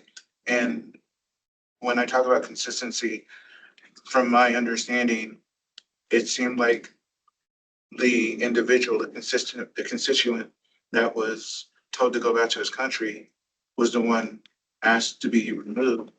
But yet the person who told him to go back to his country was not asked to be removed.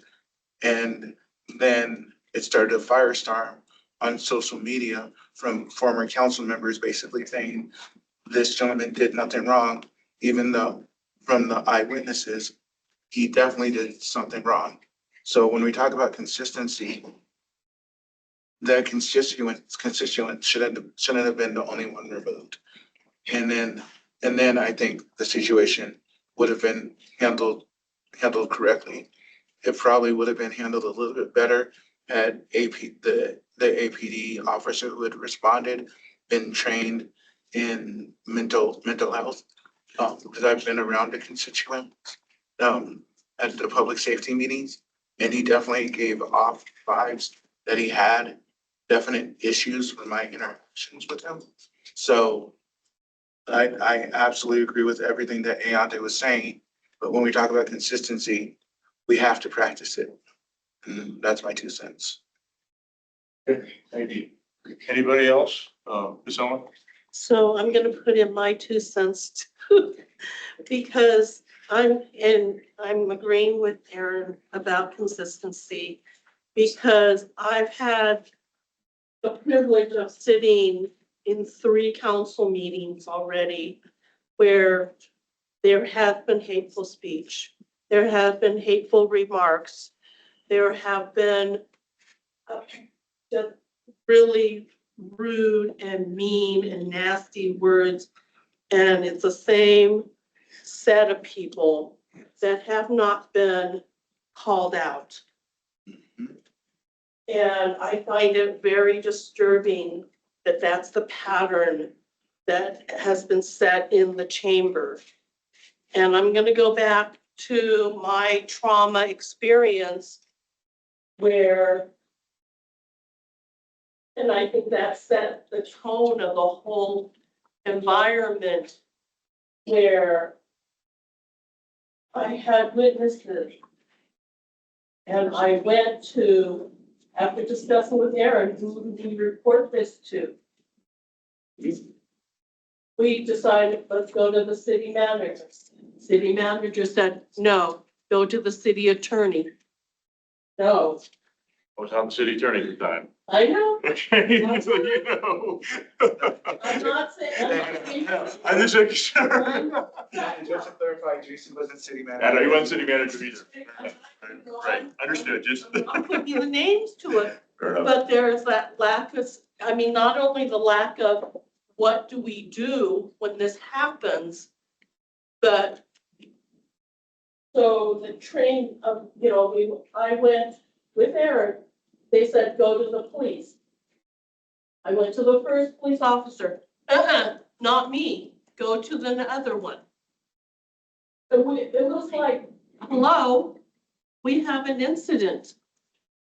And even afterwards, nothing was done with the city council members. Nothing. And in all of that, there was a police report filed, but I had to go through hoops to get the police report.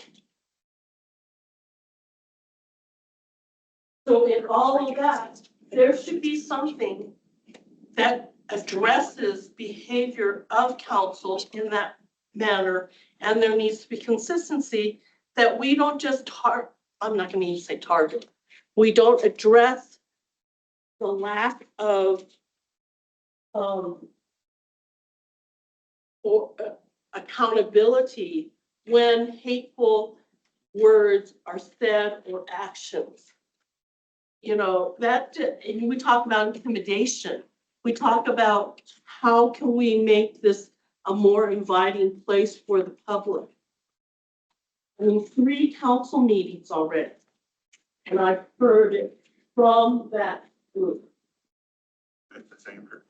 And isn't it considered hate speech? Isn't it considered a hate crime? It's no, so, I want to be careful, right? Because you guys aren't technically my client, but I will tell you that it's very difficult for anybody in the city to try to legislate speech, right?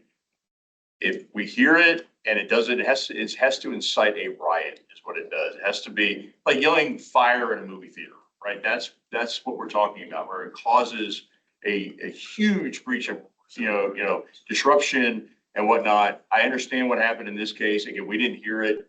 And if that's happening, there's nothing we can do. We can't even ask them to leave unless they're being disruptive. And what happened in the last meeting, because it escalated to Mr. Hands, is once he had his reaction, he had calmed down. He wasn't warned. Nothing was done then, but then he started, it was a disruption part. And knowing that it all went back to what had happened, but Jason and I were having a discussion at the dais, right? Trying to figure out what do we do in this scenario, right? Because we hadn't had that happen in a while. And so that's what happened, is that it was this continuing disruption. When he went down and engaged the police department that he had not talked to, they were not in uniform, right? That was when he's disrupting the meeting. And it wasn't because of his reaction, it was because of the continued disruption. And so that's what we're talking about, being consistent, but not on the content of speech. I'll tell you, as I told you guys, I don't like the cussing, right? But I'll defend your right to do it, right? And that's my job, right? You have a right to do it. Maybe we don't have to like it, but I can't say you can't speak at the next meeting because you cussed. Because that is protected speech, because that is content based, not neutral. So. And is his trespassing gonna be overturned? Because now he's trespassed. Is that trespass? He didn't get criminal. We did not give him a criminal trespass warning. We asked him to leave that meeting. That's going to come later once we get the rules in place where there's notice, the forms are done. Jason's going to have a form that's going to be signed. It's going to be served on the individual. We're hoping that never happens. So to kind of back up what Ellen says, and I can't believe I'm gonna say this, I guess I'm channeling my grandmother because I'm really frustrated. Because these last 2 meetings, like, I've literally heard when Tay's up there speaking, and I'm just gonna name it because I'm just gonna name the evil. I've literally heard Jerry Jurinsky or the woman that's with him yell out nigger to What? yes, Oh my God. I've literally heard that. That has literally got a response from KDOT. That's got a response from Hey, you know how I'm turned up about her. like I don't. Just tell you, I ain't never heard that. That shows. I'm just speaking what I've heard because I'm frustrated. Like Yeah. I'm 100%. I'm 100% for free speech. Anybody that knows me that knows that I will 100% protect free speech. But when I hear the N word, to me, that is going to incite a riot. Period. I mean, again, I agree. I Isn't mean, that hate speech? I mean, isn't that not? it's not okay? hate speech. It's gotta be the content of the speech has to incite, and that would. That would. Like if. I was gonna say. All I know is Mr. Anderson realized. You're better off screaming fire as loud as you can. Yeah. Scream fire first. That's intended to be insightful, like Yes, to incite. yes, That's yes. not speech that's just being said just for freedom of speech. It's Yeah, that was- intended to incite violent And reaction. that's disorderly conduct. That's arrestable. So and I guess my frustration is when I hear it, like I'll see the gallery get up before like Ayante can hear it. Because Ayante hears it, that's over in 3 seconds, period. But You might as well call the police. FBI, SWAT. Forget the restorative justice at that. yeah, but the gallery does it before I can say it. Like there'll be other people that'll drown it out. So there are other people that'll confront it. So I think one thing that. That should Aaron- ban back to them from the Aaron's city comment, council. for the in rest of their addition to life. the disruption protocol, and I don't know if it needs to be in the rules, but certainly I think administratively, we can do it. We'll work with Katie to kind of put in, and it's something we could perhaps have on the screens prior to the start of the meeting and just makes folks aware, where if an incident occurs during a meeting, folks know how to essentially raise an issue, raise a complaint. We have folks that are prepared to take it. They can let us know, hey, we need to take a brief recess so we can investigate and address those things in the moment. I think that's something that kind of came out. Yeah, because we knew that, yeah, Mr. Drinsky was using that language. We need to be able to stop the meeting and figure that Well, out. Yeah. I'll come up with something. Again, I'll talk to Pete. I don't know if it needs to be in your rules or it's just an administrative procedure we need to have in place.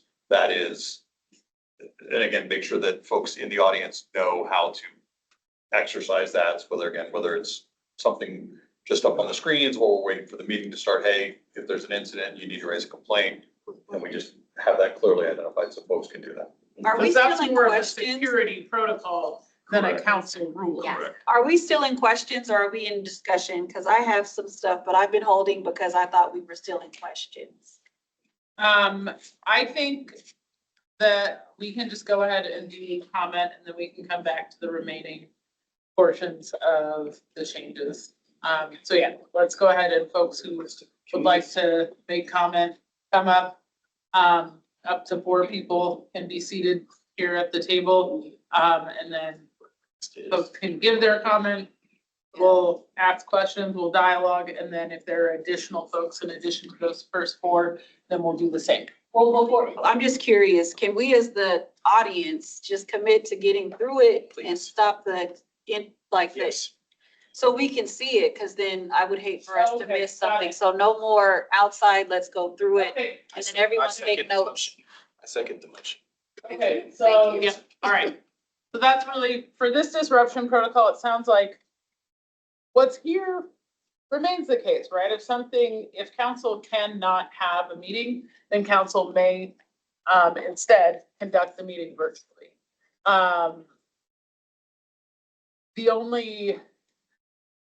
I think that the other pieces, right, if there's a disruption that's a threat to security, then that's a matter for the city management to address.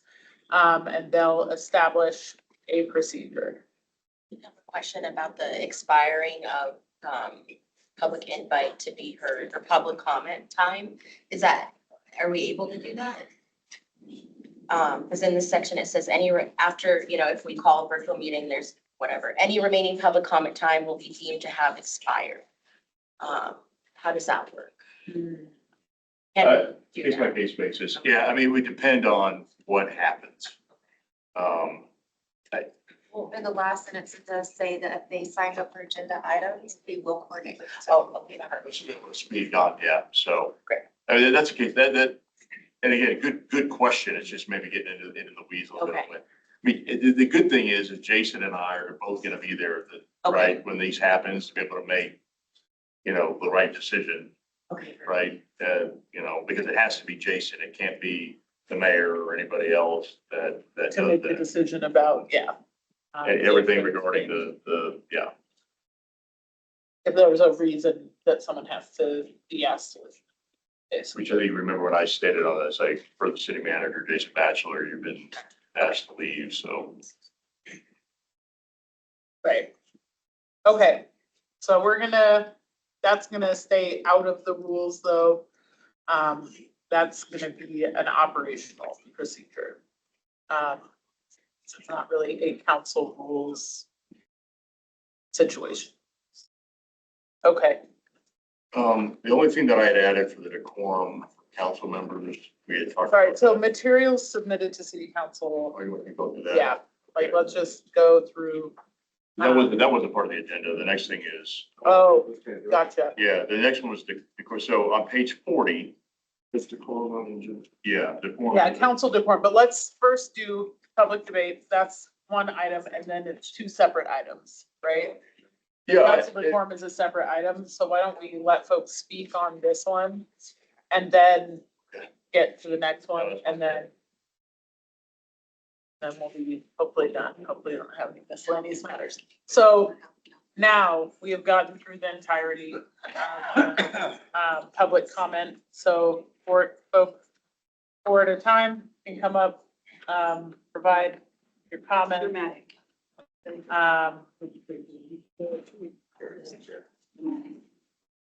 You didn't have to get up.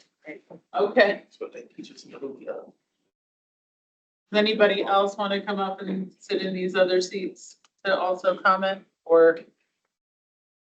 Okay, we'll do these three. And then we'll, Right, this is a what's already. yeah, this is on what's already been discussed.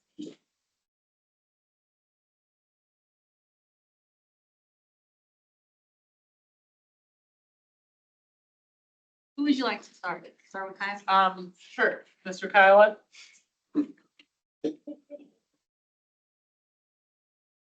Oh, man.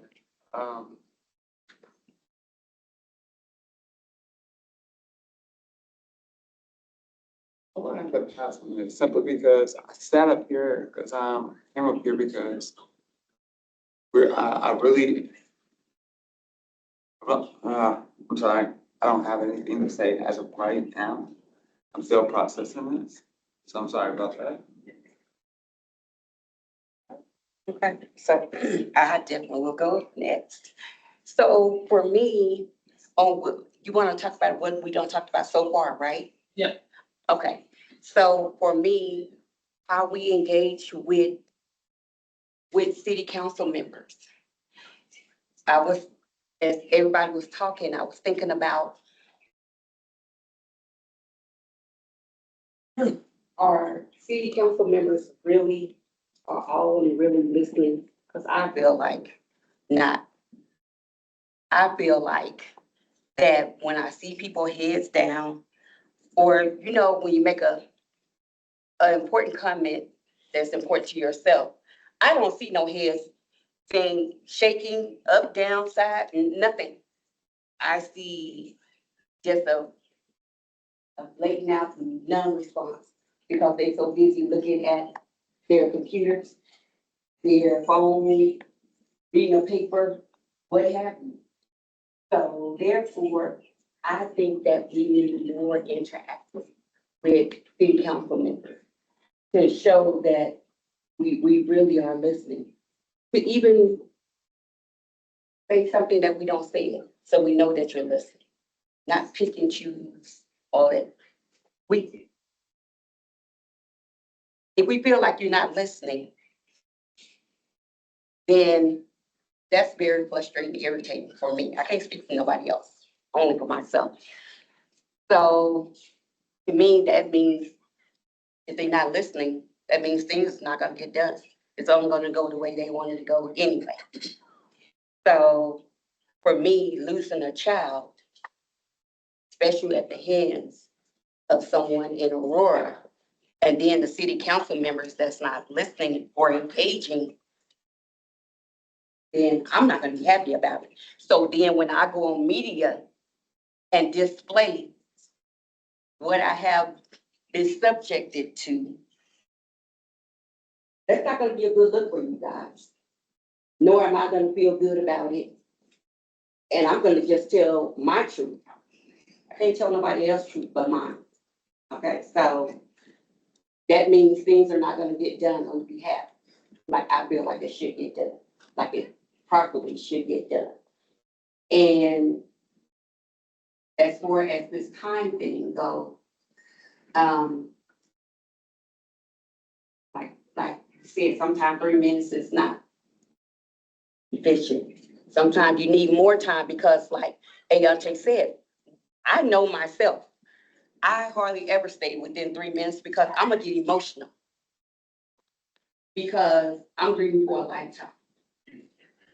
So therefore, there's no time limit, especially a 3-minute time limit, to express how I am feeling, what I'm going through, how we are affected. Because sometimes I got to stop and pause. And especially hearing the comments that other people make out in the audience where we are at. That's not a good feeling. So I'm gonna have to pause. Because the 2 city council meetings ago, I had to literally walk out. I had to literally walk out to regroup and regain myself. My sense of thinking because of some of the comments that was being made. And I know we can't, they have freedom of speech, but we still are human. And you have to be careful what you say, especially to grieving families. And so therefore, I'm gonna have to stop and pause. I'm gonna tell you right now, I'm gonna have to stop and pause and regain myself because the things and thought that goes through my head is very emotional. Every single time. It's not 1 or 2 times. I try to meet that 3-minute mark, it never happens. Because you guys, until you go through this experience, you don't know, and you will never know until you go through the experience how that feels. So putting a 3-minute marker on people, because there's many a reason why people will go over a 3-minute mark. And you might not know why. And sometimes they won't express it, but I will express mine. So I feel that more compassion should be given in that area for ones who you know has lost loved ones, who you know have been truly deeply affected by something. I think they should be given more time. Because 3 minutes just won't do.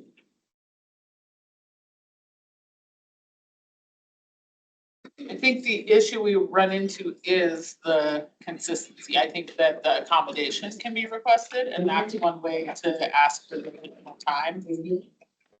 But I think we can't really make a list of, these are all the instances within which So you get the extra time. Long as there are accommodations made for families that does go through that, because some families gonna break down. I know the last time I broke down when that lady made the comment she made, because she have no idea, because she have never walked in these shoes that we're walking in, ever. So. And if I can respond, I'll just also add, like, I hear what you're saying, and I just feel like there could be some sort of flexibility, whether it's the amount of time people are given, within the 2 hours or extending the 2 hours, but because there is Sometimes we have a lot of people sign up, sometimes we don't have a lot of people sign up, sometimes people use their full time, sometimes people don't.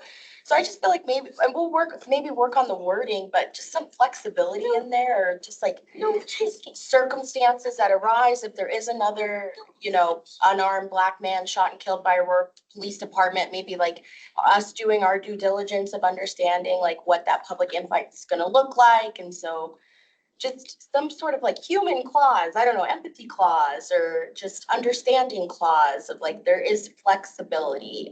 But I hear there's like the legalities of giving everybody their same time. So but I'm curious. I am very curious what we can do, in our position to be more aware of the circumstances.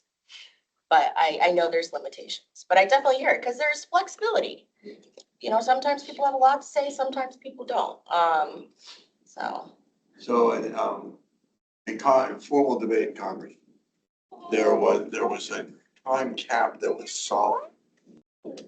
But if whoever was in charge of debate on the other side, within that cap, could say, Mr. Speaker, was the acting speaker, I request an additional 10 seconds, 15 seconds. Yeah, I mean, again, we just gotta be consistent. I mean, and that's where we get to it. Ms. Londa, I get it. Like, it's frustrating with some of the council members aren't listening, but we don't have the ability to force them to listen. I wish we could, because it would be great that you guys are speaking for everybody to be attentive and listen. We just don't have that ability, and it's up to their individual, then it comes down to the ballot box. And it really isn't up to the individual, because I read you guys, the rules and regulation policies when you first swear into oath. That is your job. It is your job. And saying they can't force, then if they can't sit down and listen to the public, then why are they sitting up there on the dais? Because when they're sworn into oath, I hear you. that is their job I hear to you. do that. So to say that you can't make them, then it should be consequences for the ones who's doing that and not listening. There definitely should be consequences put in for that, because we're gonna get your attention one way or the other. That's what you guys got to say to your members, to the people up there. We are gonna enforce the oath that you took. Something has to be done in that perspective. And if it's behavior like, cutting people off, heckling people, which we have seen, and when we get to the council member decorum piece, that's there, that we can have sanctions for. We can't really have sanctions for, we don't think you're listening. Like, would I like it if we could? Yes, but that's, right. We also, someone, for example, I write down a lot of notes. Someone might say, well, what is she doing over there? Is she even listening? Right? And then they could sanction me because I'm too busy writing down the notes of what people said and I don't appear to be listening. But so that's just hard to create a point around. You and them, you always come and reiterate what we have said. That's the difference. And see, one thing that I don't think they want us to do is if they keep with that behavior and we start calling them out and we know their terms are coming up again, they might not get them seats again, because people are watching, people are listening, and every time we call it out, every time we have a meeting, they're gonna be looking at those specific people that we've been calling out on a regular. And then, do you want these people representing you? That's what's gonna come next. Do you want these people representing you?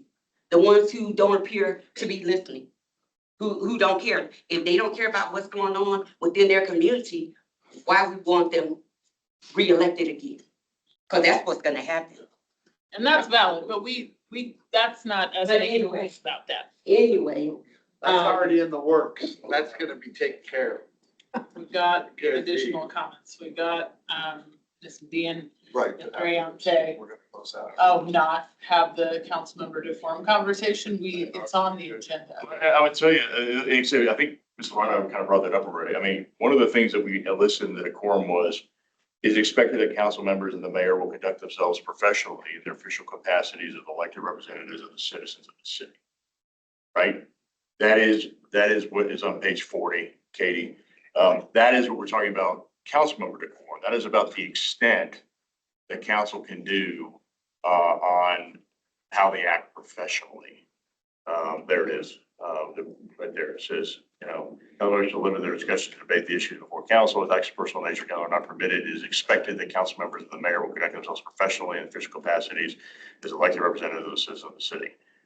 There's no sanctionable thing there that we can do. And that's why I wanted to say, other things like, violating the rules that we have in place, but professionality or being professional is such a subjective thing. Right, but engaging in personal attacks, Correct. interrupting people, things of Exactly. that nature, can be sanctioned. Yep. We can know what the next steps are. Okay. So trying to keep us I know. I just. within the topics that we're on, which right now is the members of the public, and I know it's hard to separate the two. But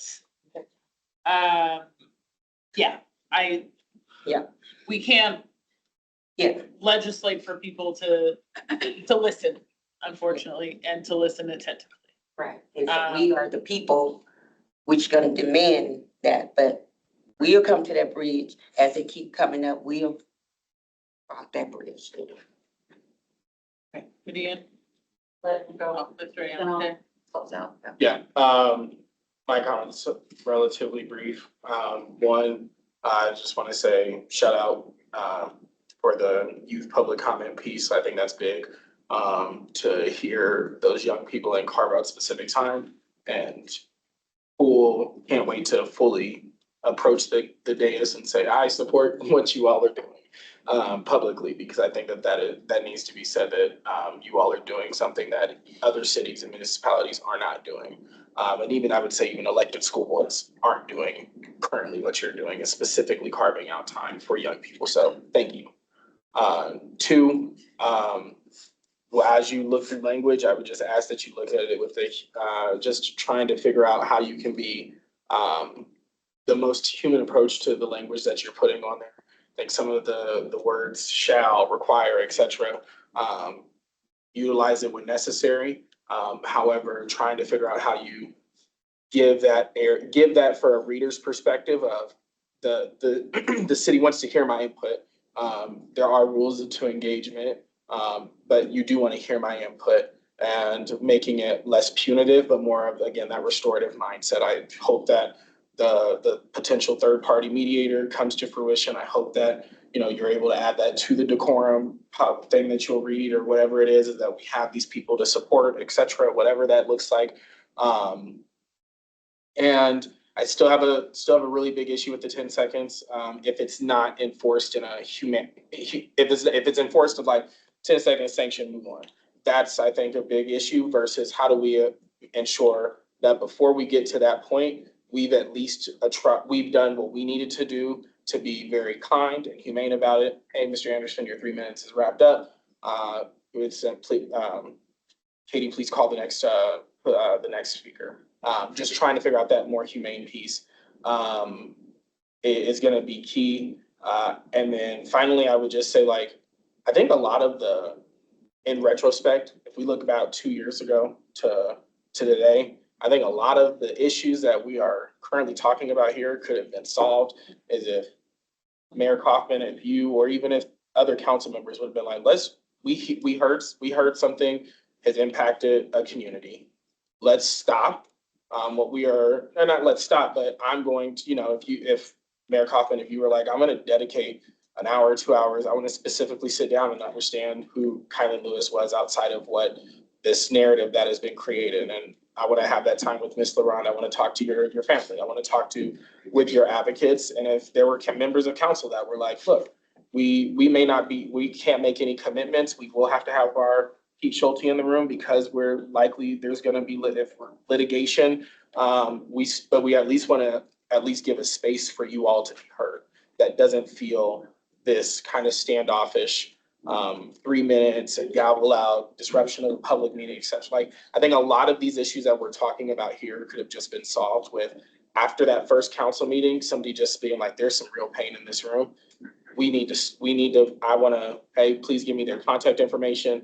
I'm going to meet with you all.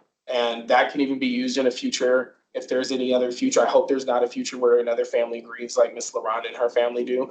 But if that future ever was a reality, I would just ask that y'all pause and not put somebody through going through 2 years of coming to talk to you for 3 minutes, her having to fly across the country because there's no virtual public comment anymore, right? So like, there's just so many barriers that I think we could have eliminated all of this discussion, 2 years of public meetings with it, if somebody would have just said, you know what, we're gonna pause. We heard you're hurting. We are not gonna say, you know, we're not gonna put ourselves liable, but we heard you're hurting. And what can, I at least wanna listen. I think that could have went a long way to preventing a lot of what we're even discussing. Now I'm gonna kind of go up with what Ayante said. There's a lot of resources that y'all have that y'all do not disclose to the public, right? So with that being said, as Ayante said, there's gonna be people that are going through things, and why not go ahead and tap into that? If y'all gotta burn down this building to stand up for what is right, why not do that?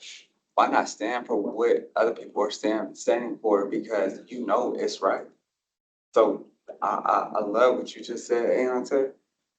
I'm just simply saying that I see very few people who do that. But it's only a little bit of y'all, and there's so many others. So yeah, as the public comes and makes these comments and y'all are listening, hopefully y'all are actively listening with a plan to provide resources, but a plan to stand. Because at the end of the day, we are the reason why y'all are here, not to sit up here and make y'all look like y'all don't do nothing. And it's not that at all. It's just simply saying that y'all have to be here and engage more, you know, on a bigger scale. Whether it's providing resources, like Ann said, calling people back, get their contact information, however that goes. I'm just simply addressing that because that will go a lot further as well. So people know, and then also calling out officers when you know that things have been wrong. And the new bill that just passed, you get to see the true thing, that the truth when it all comes to fruition. Then therefore you have something to hold your officers on and stand with the public, because also the officers are only in position because of us. So the thing is, y'all are that same thing, but we can all make this a better community if y'all just stood for what was the truth. That's all I wanted to say. So I haven't been able to be here in person because of the work that we've been doing. So because we're talking about how the public engages with the council, I'm gonna start out by formally, publicly denouncing the behaviors that we've seen from some members of the community. I do not condone personal attacks. I do not condone using language that young people should essentially not be exposed to unless that's the personal parental decision. So the profanity, I do not condone that. I also want to say that the organization that I lead also does not script or prompt or provoke that kind of behavior. That is not what we do. We show up in spaces to stand with families or injustices or pushing back against injustice. And I think that when you talk about activism work, oftentimes, interestingly enough, everyone puts all of the activists in the same bucket. Activism is something that is also very unique to the individual's leadership style. The people that are a part of my organization have never come to this council to disrespect anyone. If you've seen disrespect through profanity or any other channels, that individual was not a part of my organization, or those individuals were not a part of my organization, nor are we scripting or creating that narrative They are coming on their own accord. So I just want to make sure that I formally, as the leader of my organization, publicly denounce what has been done because I don't condone it. I also just want to offer this community or in anyone that's listening, a formal apology from my leadership because I should have called it out sooner. And I do plan to use my own platform to make sure that I make it clear that I don't condone that behavior. There are other ways to get results, and that comes through collaboration. And the moment we start name calling, that is problematic and it does not offer opportunities for collaboration. I also want to say that I do not condone narrative shaping. I do not condone individuals that will take an opportunity to feel uncomfortable about what they're hearing, only to spin that out to their own base to create a narrative, because that does the same thing. It closes out room for understanding and opportunity to be collaborative. So I don't condone either one of those styles of behavior. And again, I plan to use my platform to publicly denounce that. I also want to say that when it comes to pain and hardship, you see your family hurt and a system ignoring that pain. I might condone the behavior, but I also will say that I understand it. I understand having the frustration to the point where all you have left is every cuss word you can think of. I do understand it. I just don't condone it and I don't join in it. As it pertains to what we heard tonight, I'm going to first speak into the residency piece. Mayor Coffman, I challenge you to think deeper. You mentioned that you feel like it's important for the people to know if someone is a resident of Aurora or not. To me, this is a judgment, so I'm going to say that. That sounds like we're prioritizing optics versus taking the time to prioritize the pain or the issue or the concern or the celebration. If something is happening in Aurora, that is something that Aurora, the city council, the body of government should know about. If we are only banking on people that have the resources to pull their story out of isolation, to come to this body to speak into it, the only benefactor of someone being in isolation with their story is the system that is harming them. So it's not that people don't want to talk about what is happening to them. They just don't want to talk to you all about what's happening to them. They're coming to other organizations. They're coming to people saying, I'm hurting, I need help. That seemingly is an opportunity for you all to create relationships with those outlets to say, tell me what my people need. Organizations don't have to do that work. Those organizations don't have to exist, but they do. Thank God they do. Because there are people that are in pain that don't know how or don't choose to lean in and publicly display their pain. This family has lived out loud their grief. They have had to screen text messages and Facebook posts that are so disgusting while they are grieving and burying someone they'll never see again. They chose to do that. Imagine how many stories you don't hear. Because people are assuming if I have to go and I have to be the one in the face of it, that's going to cause more pain, or that could cause danger to me or my family. So there are safe havens in this state that are saying we will be that place of refuge. And if you need a voice, we will help you find your voice. So I challenge you to just think deeper. If that residency fee stays there, believe me, people will still come. They're going to say it or they're not. But the culture that you're creating, I really challenge you to think deeper. Because what you're asking people to do is essentially stay in isolation. As it pertains to this 3-minute rule, I understand that there needs to be a time limit. I get it. I just don't know what it looks like to tell a grieving mother or a grieving child or a grieving father, you've got 3 minutes and that's all we'll give you. I don't even know how to fathom what it looks like for a grieving parent to get a piece of paper that says you cannot come back next time because you went over this rule that we have. I don't even know what that looks like. But if that's what you all are creating, just understand what is cultivated from that. Your community is going to see that. They are going to know that. They are going to understand that that is what you adopted.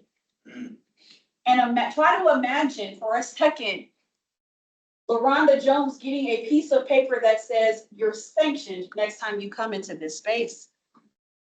So I challenge you to go deeper. A solution that might possibly work. I've seen it happen in the state legislature. Those legislators will say, I would like to hear what that person had to say. Timer is up. But I, as a legislator, would like to hear that person finish. That could be an opportunity to say, you know what? Whatever that time is left on the backside of the council meeting, after someone is done with their time, Ms. Jones, if you're still going to be here at the end of the meeting, I would like to call you back up because I want to hear what you had to say. That's an opportunity to create a space where now you're asking and inviting someone's story back in. So just think deeper, because if you're handing out sanction tickets to mothers that buried their son, you're going to end up having a bonfire of sanction tickets outside of your council meeting, because that's the first thing I envisioned. Let's do a bonfire and burn the tickets. Because when people are not heard, that the result is protest. So I challenge you to think deeper. Additionally, I do agree that there should be more time for hearings because there is a lot of lead time for presentation. So I do think that there should be more time for hearings. As it pertains to the disturbances that happens, like we saw what happened with Mr. Haynes. The disturbance piece, resolution around that is a culture shift. It's not going to happen overnight. It is going to require that you help community understand that, hey, we are shifting a culture. That's waving your hands to say, hey, everyone, we actually have come up with a way for us to do this better. So if you are going to shift your culture in a thoughtful way, wave your hands. Introduce the people that have that skill set in the room. Community, we'd like to introduce you to XYZ. This individual is trained in this type of skill set. If you feel like there might be some tension among you, please seek out this person because that's what they're here for. And that can come with a lot of different ways that you engage. You can tell people what it means to be grounding before you go into these spaces. We're all here. We are now going to ground ourselves in what it means to do X, Y, Z. So a culture shift. All I'm saying is don't just throw it at the people. Wave your hands and say, hey, we're making a shift and we want you to buy into it. And then have a feedback loop so that way you can learn how this culture shift is coming upon the community.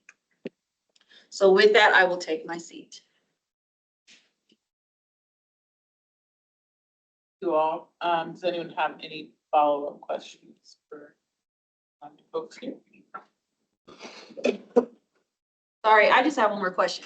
Protected classes, race, gender, creed, religion, is there sexuality? Yes, all the protected classes. Let me not leave anything out.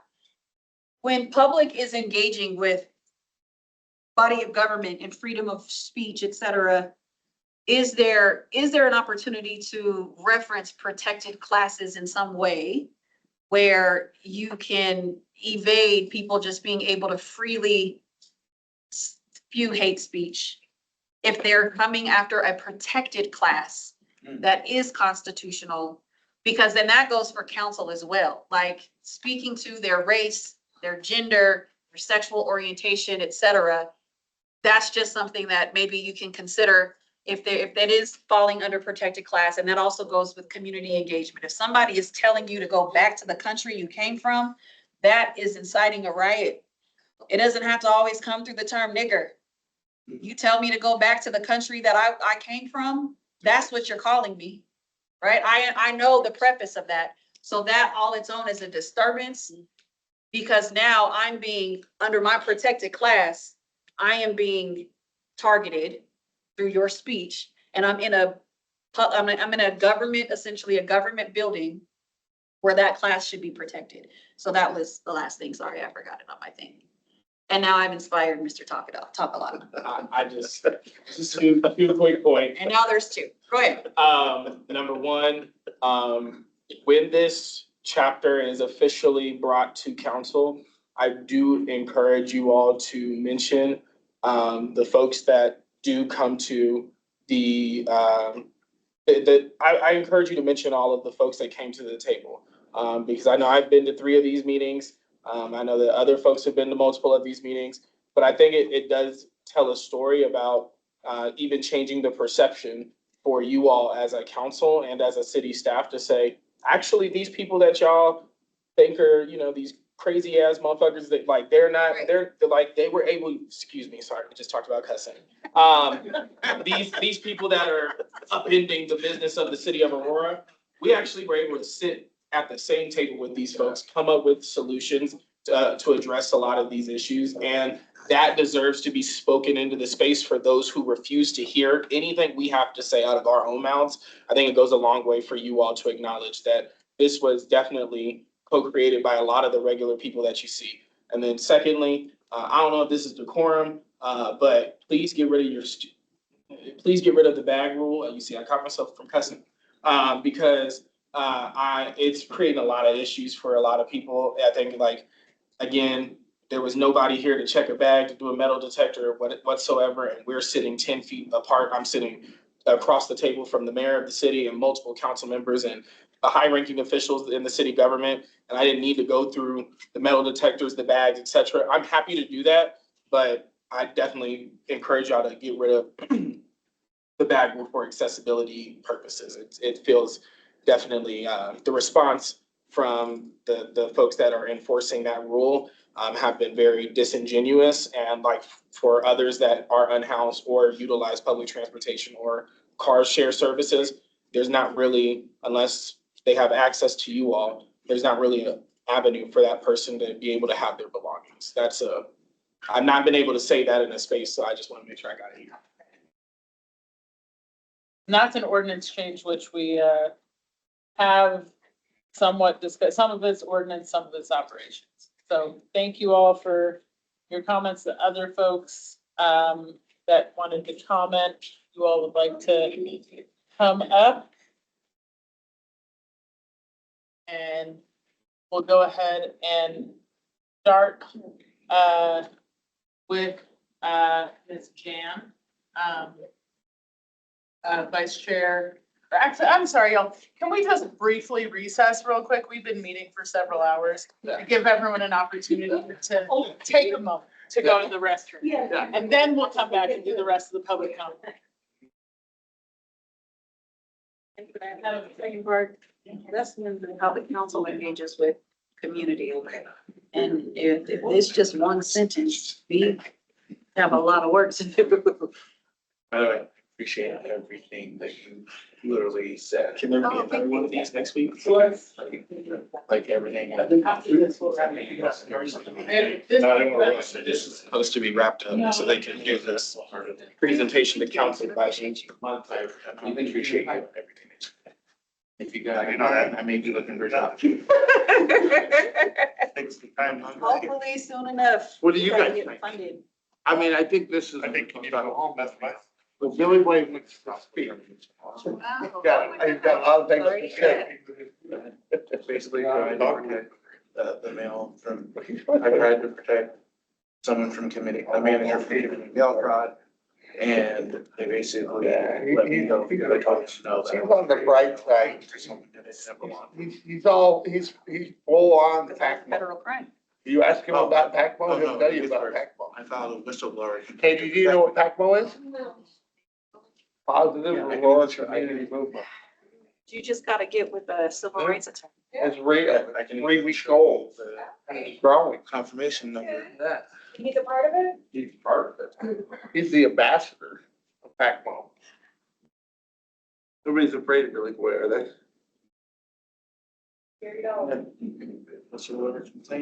But what do you guys think? Do you think we should continue having, Was it before they either- terminated you? if we don't have it here with the city? Yeah. Should we continue having these Yeah, discussions? give us a And where are these, all these That one. clergy members that came and When that. wanted to change?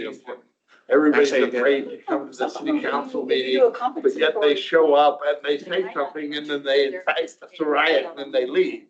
So, I mean, I find that these meetings have been quite You have a helpful. case. It's pulled us together. I have a case. I don't wanna see them end. The problem is, And see you them don't have the, end. you don't have the other, Just talk to them. because all it's gonna Yeah. be is a narrative. See what they. what You they- brought this group of people and then it's the council on this side. Hey, good rules. Like this is part of your life.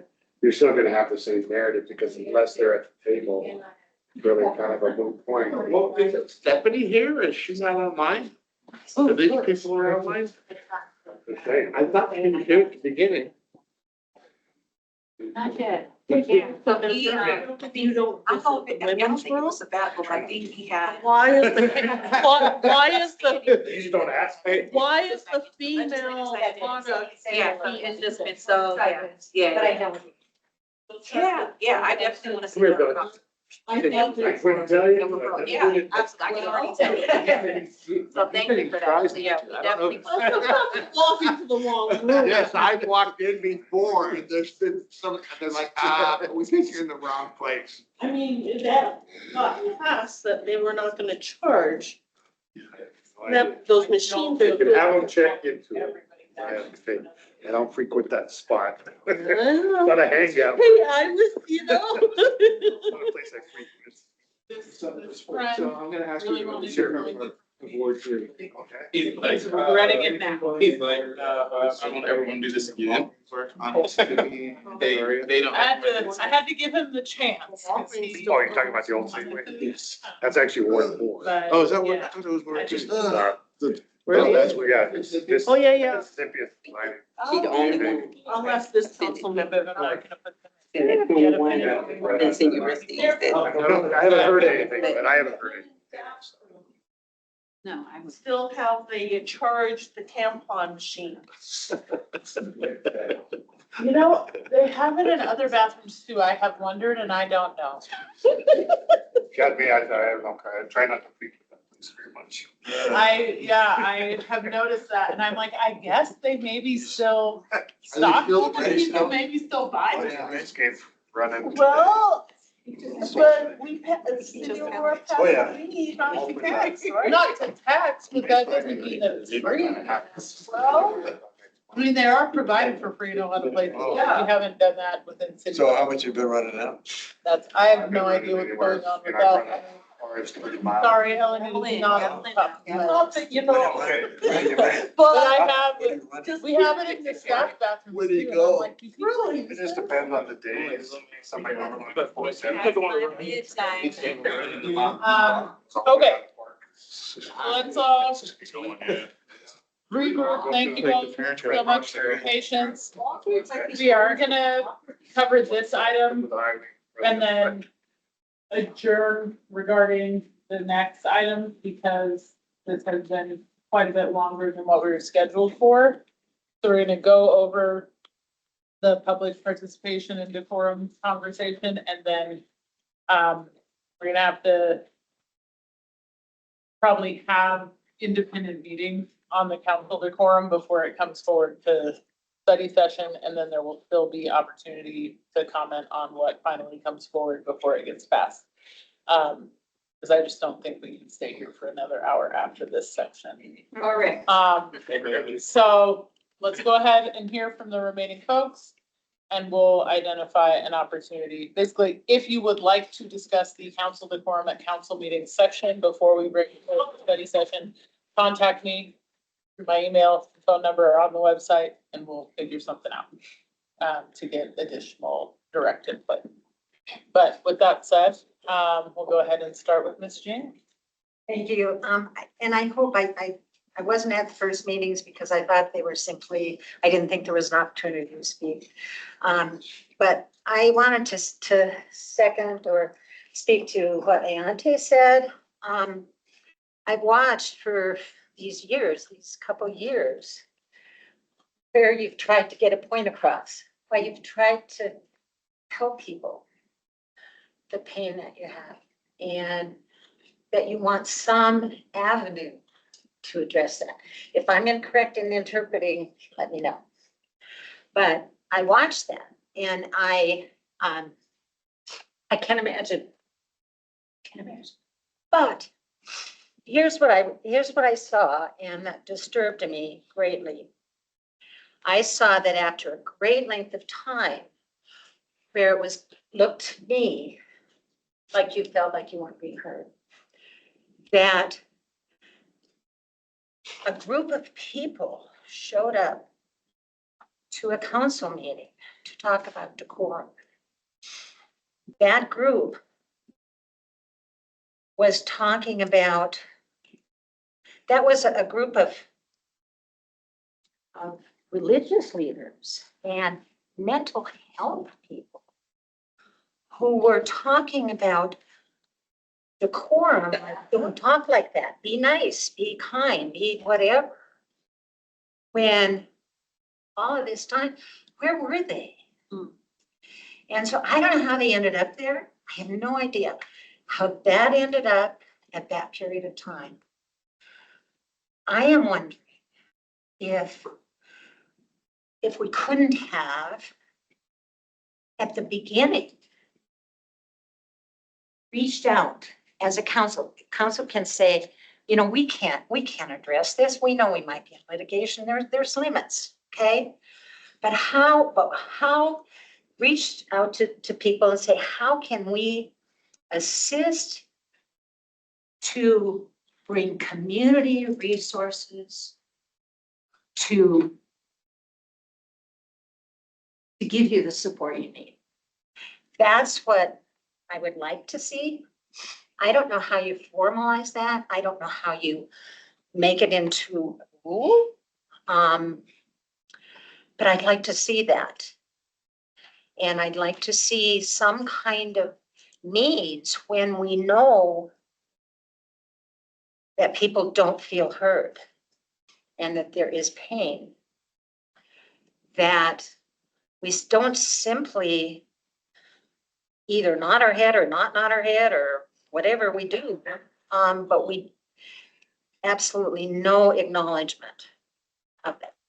And so I don't know the answer, but I would like to see some work toward, I don't know if it's policy, I don't know if it's formalized, I don't know what it is, but to never again get to the point where after 2.5 years, we're telling people who have reached a point of incredible frustration, to the point they are cussing, they are swearing, they are doing all those things because they haven't been heard. And sometimes, I mean, I was a parole officer. I know that parolees are going to cuss at me. And I'm going to have to say to them, you're really pissed. You know, you're really pissed. And I'm going to have to listen to them tell me why they're pissed. And I'm going to have to work with them to hear what they're saying. So I know that, and I know that we can do that. I know it can be done. So that's all. Thank you. Mr. Kirk? So for me, what concerns me is these instigators that don't like what's happened with the changeover of the city council, and they're mad and they come in and they instigate and they say mean things. And then they say what they need to say and then they leave. And then they go to social media and they say, oh, city council's a mess and everybody feels unsafe coming to city meetings and nobody's safe there and people don't get a chance to share. And what I'd like to see happen is that we start talking positive about Aurora. I'd like to see maybe once a month that, because we've been having these decorum meetings, that maybe once a month, instead of you have the 2 city council meetings, everyone's invited to come and speak in the city council chamber. Anybody. any side that you're on. That this is your house. This is the people's house. We have 420,000 people that reside in the city of Aurora. Probably another 150,000 animals, pets. You know, we are a very culturally diverse, wonderful, beautiful community. And everybody should have the right to have free speech and to be heard. And so I'm thinking, you know, if we do it once every 3 months or whatever, you know, you have the 2 city council meetings, and then, you know, we're inviting the youth to come in and speak too, which I think is great. But I think we need to change this narrative that people aren't welcome inside the city council chambers, that it's unsafe. You know, and the people that are reporting that stuff are the people that come in and agitate and say things and then put it out on social media. You know, and it's untrue because we're here, we show up, we stay put. I mean, one time we were there, till 3 o'clock in the morning, or what was it, 2? We ordered pizza, we had chicken, you know. I didn't get it.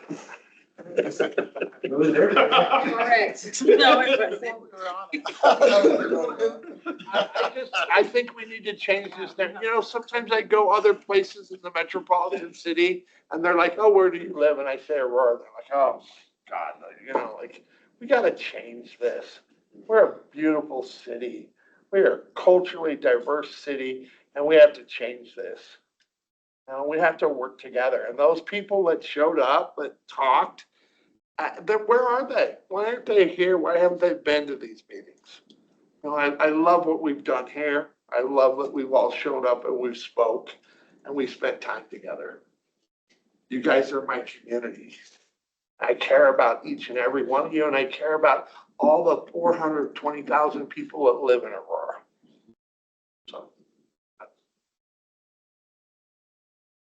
So I originally came up here just to support Kirk. I wasn't gonna speak. But then Medina actually said some things that I kind of wanna, basically second and third. And we're gonna go back to that third letter of the alphabet because we've heard 2 different words that actually fit tonight: collaboration and consistency. And when we focus on collaboration and changing the narrative of the story, when Kirk's talking to people that are afraid to come here, they've got this narrative that we're not looking for collaboration. I remember 2.5 years ago, before Miss Loranda and Kaiwa lost his brother, she lost her son, I was up here speaking about boring the Dane traffic stop, the traffic light that needs a protect, actually Jason called it a protected traffic light at Moline in Mississippi. I was up here speaking about that before all this happened. I wish council can go back to where we're talking about the mundane topics, the traffic lights, saving the Aurora Reservoir. My suggestion that we steal the Dragon Boat Festival from Sloan's Lake. Sorry. Well, even colder. Sorry, Even colder. but the point is, Aurora belongs to all of us, not just one subset of us. And when the narrative is that Coombs has been taken over by activists, when it's not necessarily true, because we're looking for collaboration, we're looking for council members to listen to us and engage with us. So to get to the heart of the things, like 3 minutes, they're right. For a grieving family to only get 3 minutes to say, hey, listen to us and listen to the whole story. That's, to me, that's inhumane.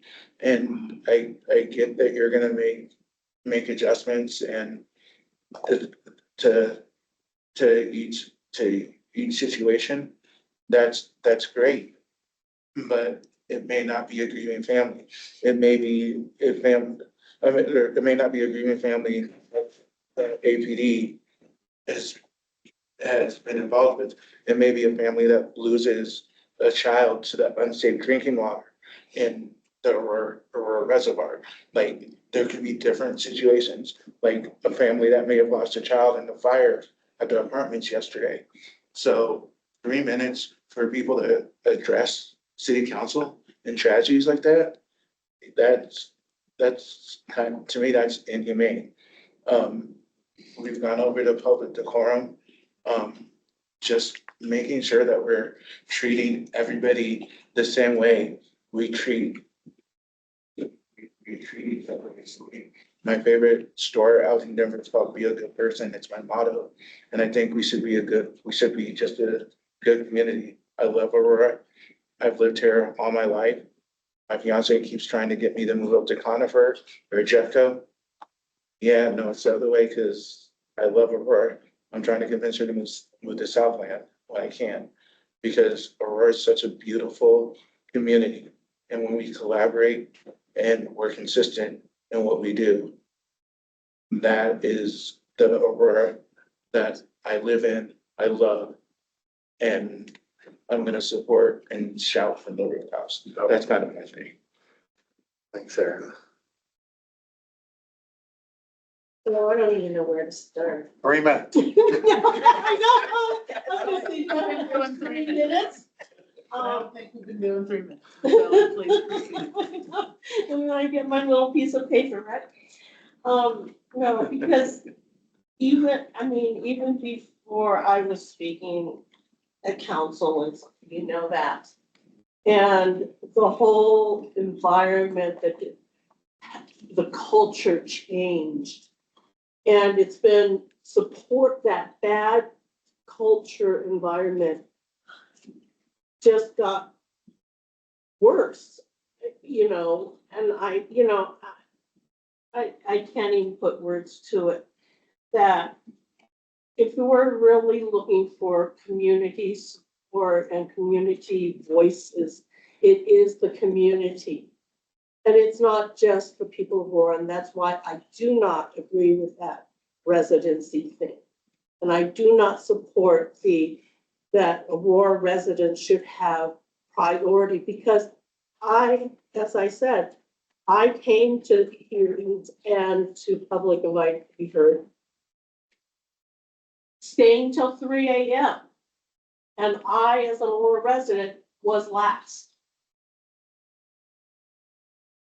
People from got priority. So, and it doesn't prove anything. Residency does not prove anything. And personally, when I divulge my residency in the public forum, I've been stopped. That sets up another point. So it's privacy. I will say I'm a constituent. That's all you need to know. This is not going to the polling places. This is not voting. This is public invited to be heard. So I think that point needs to be taken out. It has no value. What value does it have to a public being invited to be heard and or a hearing? It has no value. So, it's a new council. It's a new set of things. People have a lot of things to discuss. There are town halls, but that time is limited. And sometimes those don't fit into the schedule. So there are issues, there are, situations that people want to discuss. This traffic sign, the signals, the speed bumps, the whatever. But that's what the public invited to be heard is supposed to be about. Issues that affect not only the city, not only people, but the city. And that should be where the community voices matter.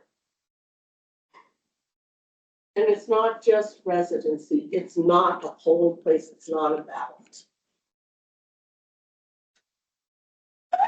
And I think that, I mean, when you do that, that's gonna, people are gonna become more hesitant.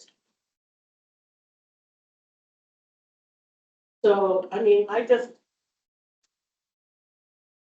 I'm hopeful that things will change. And I'm hopeful that community voices will be heard.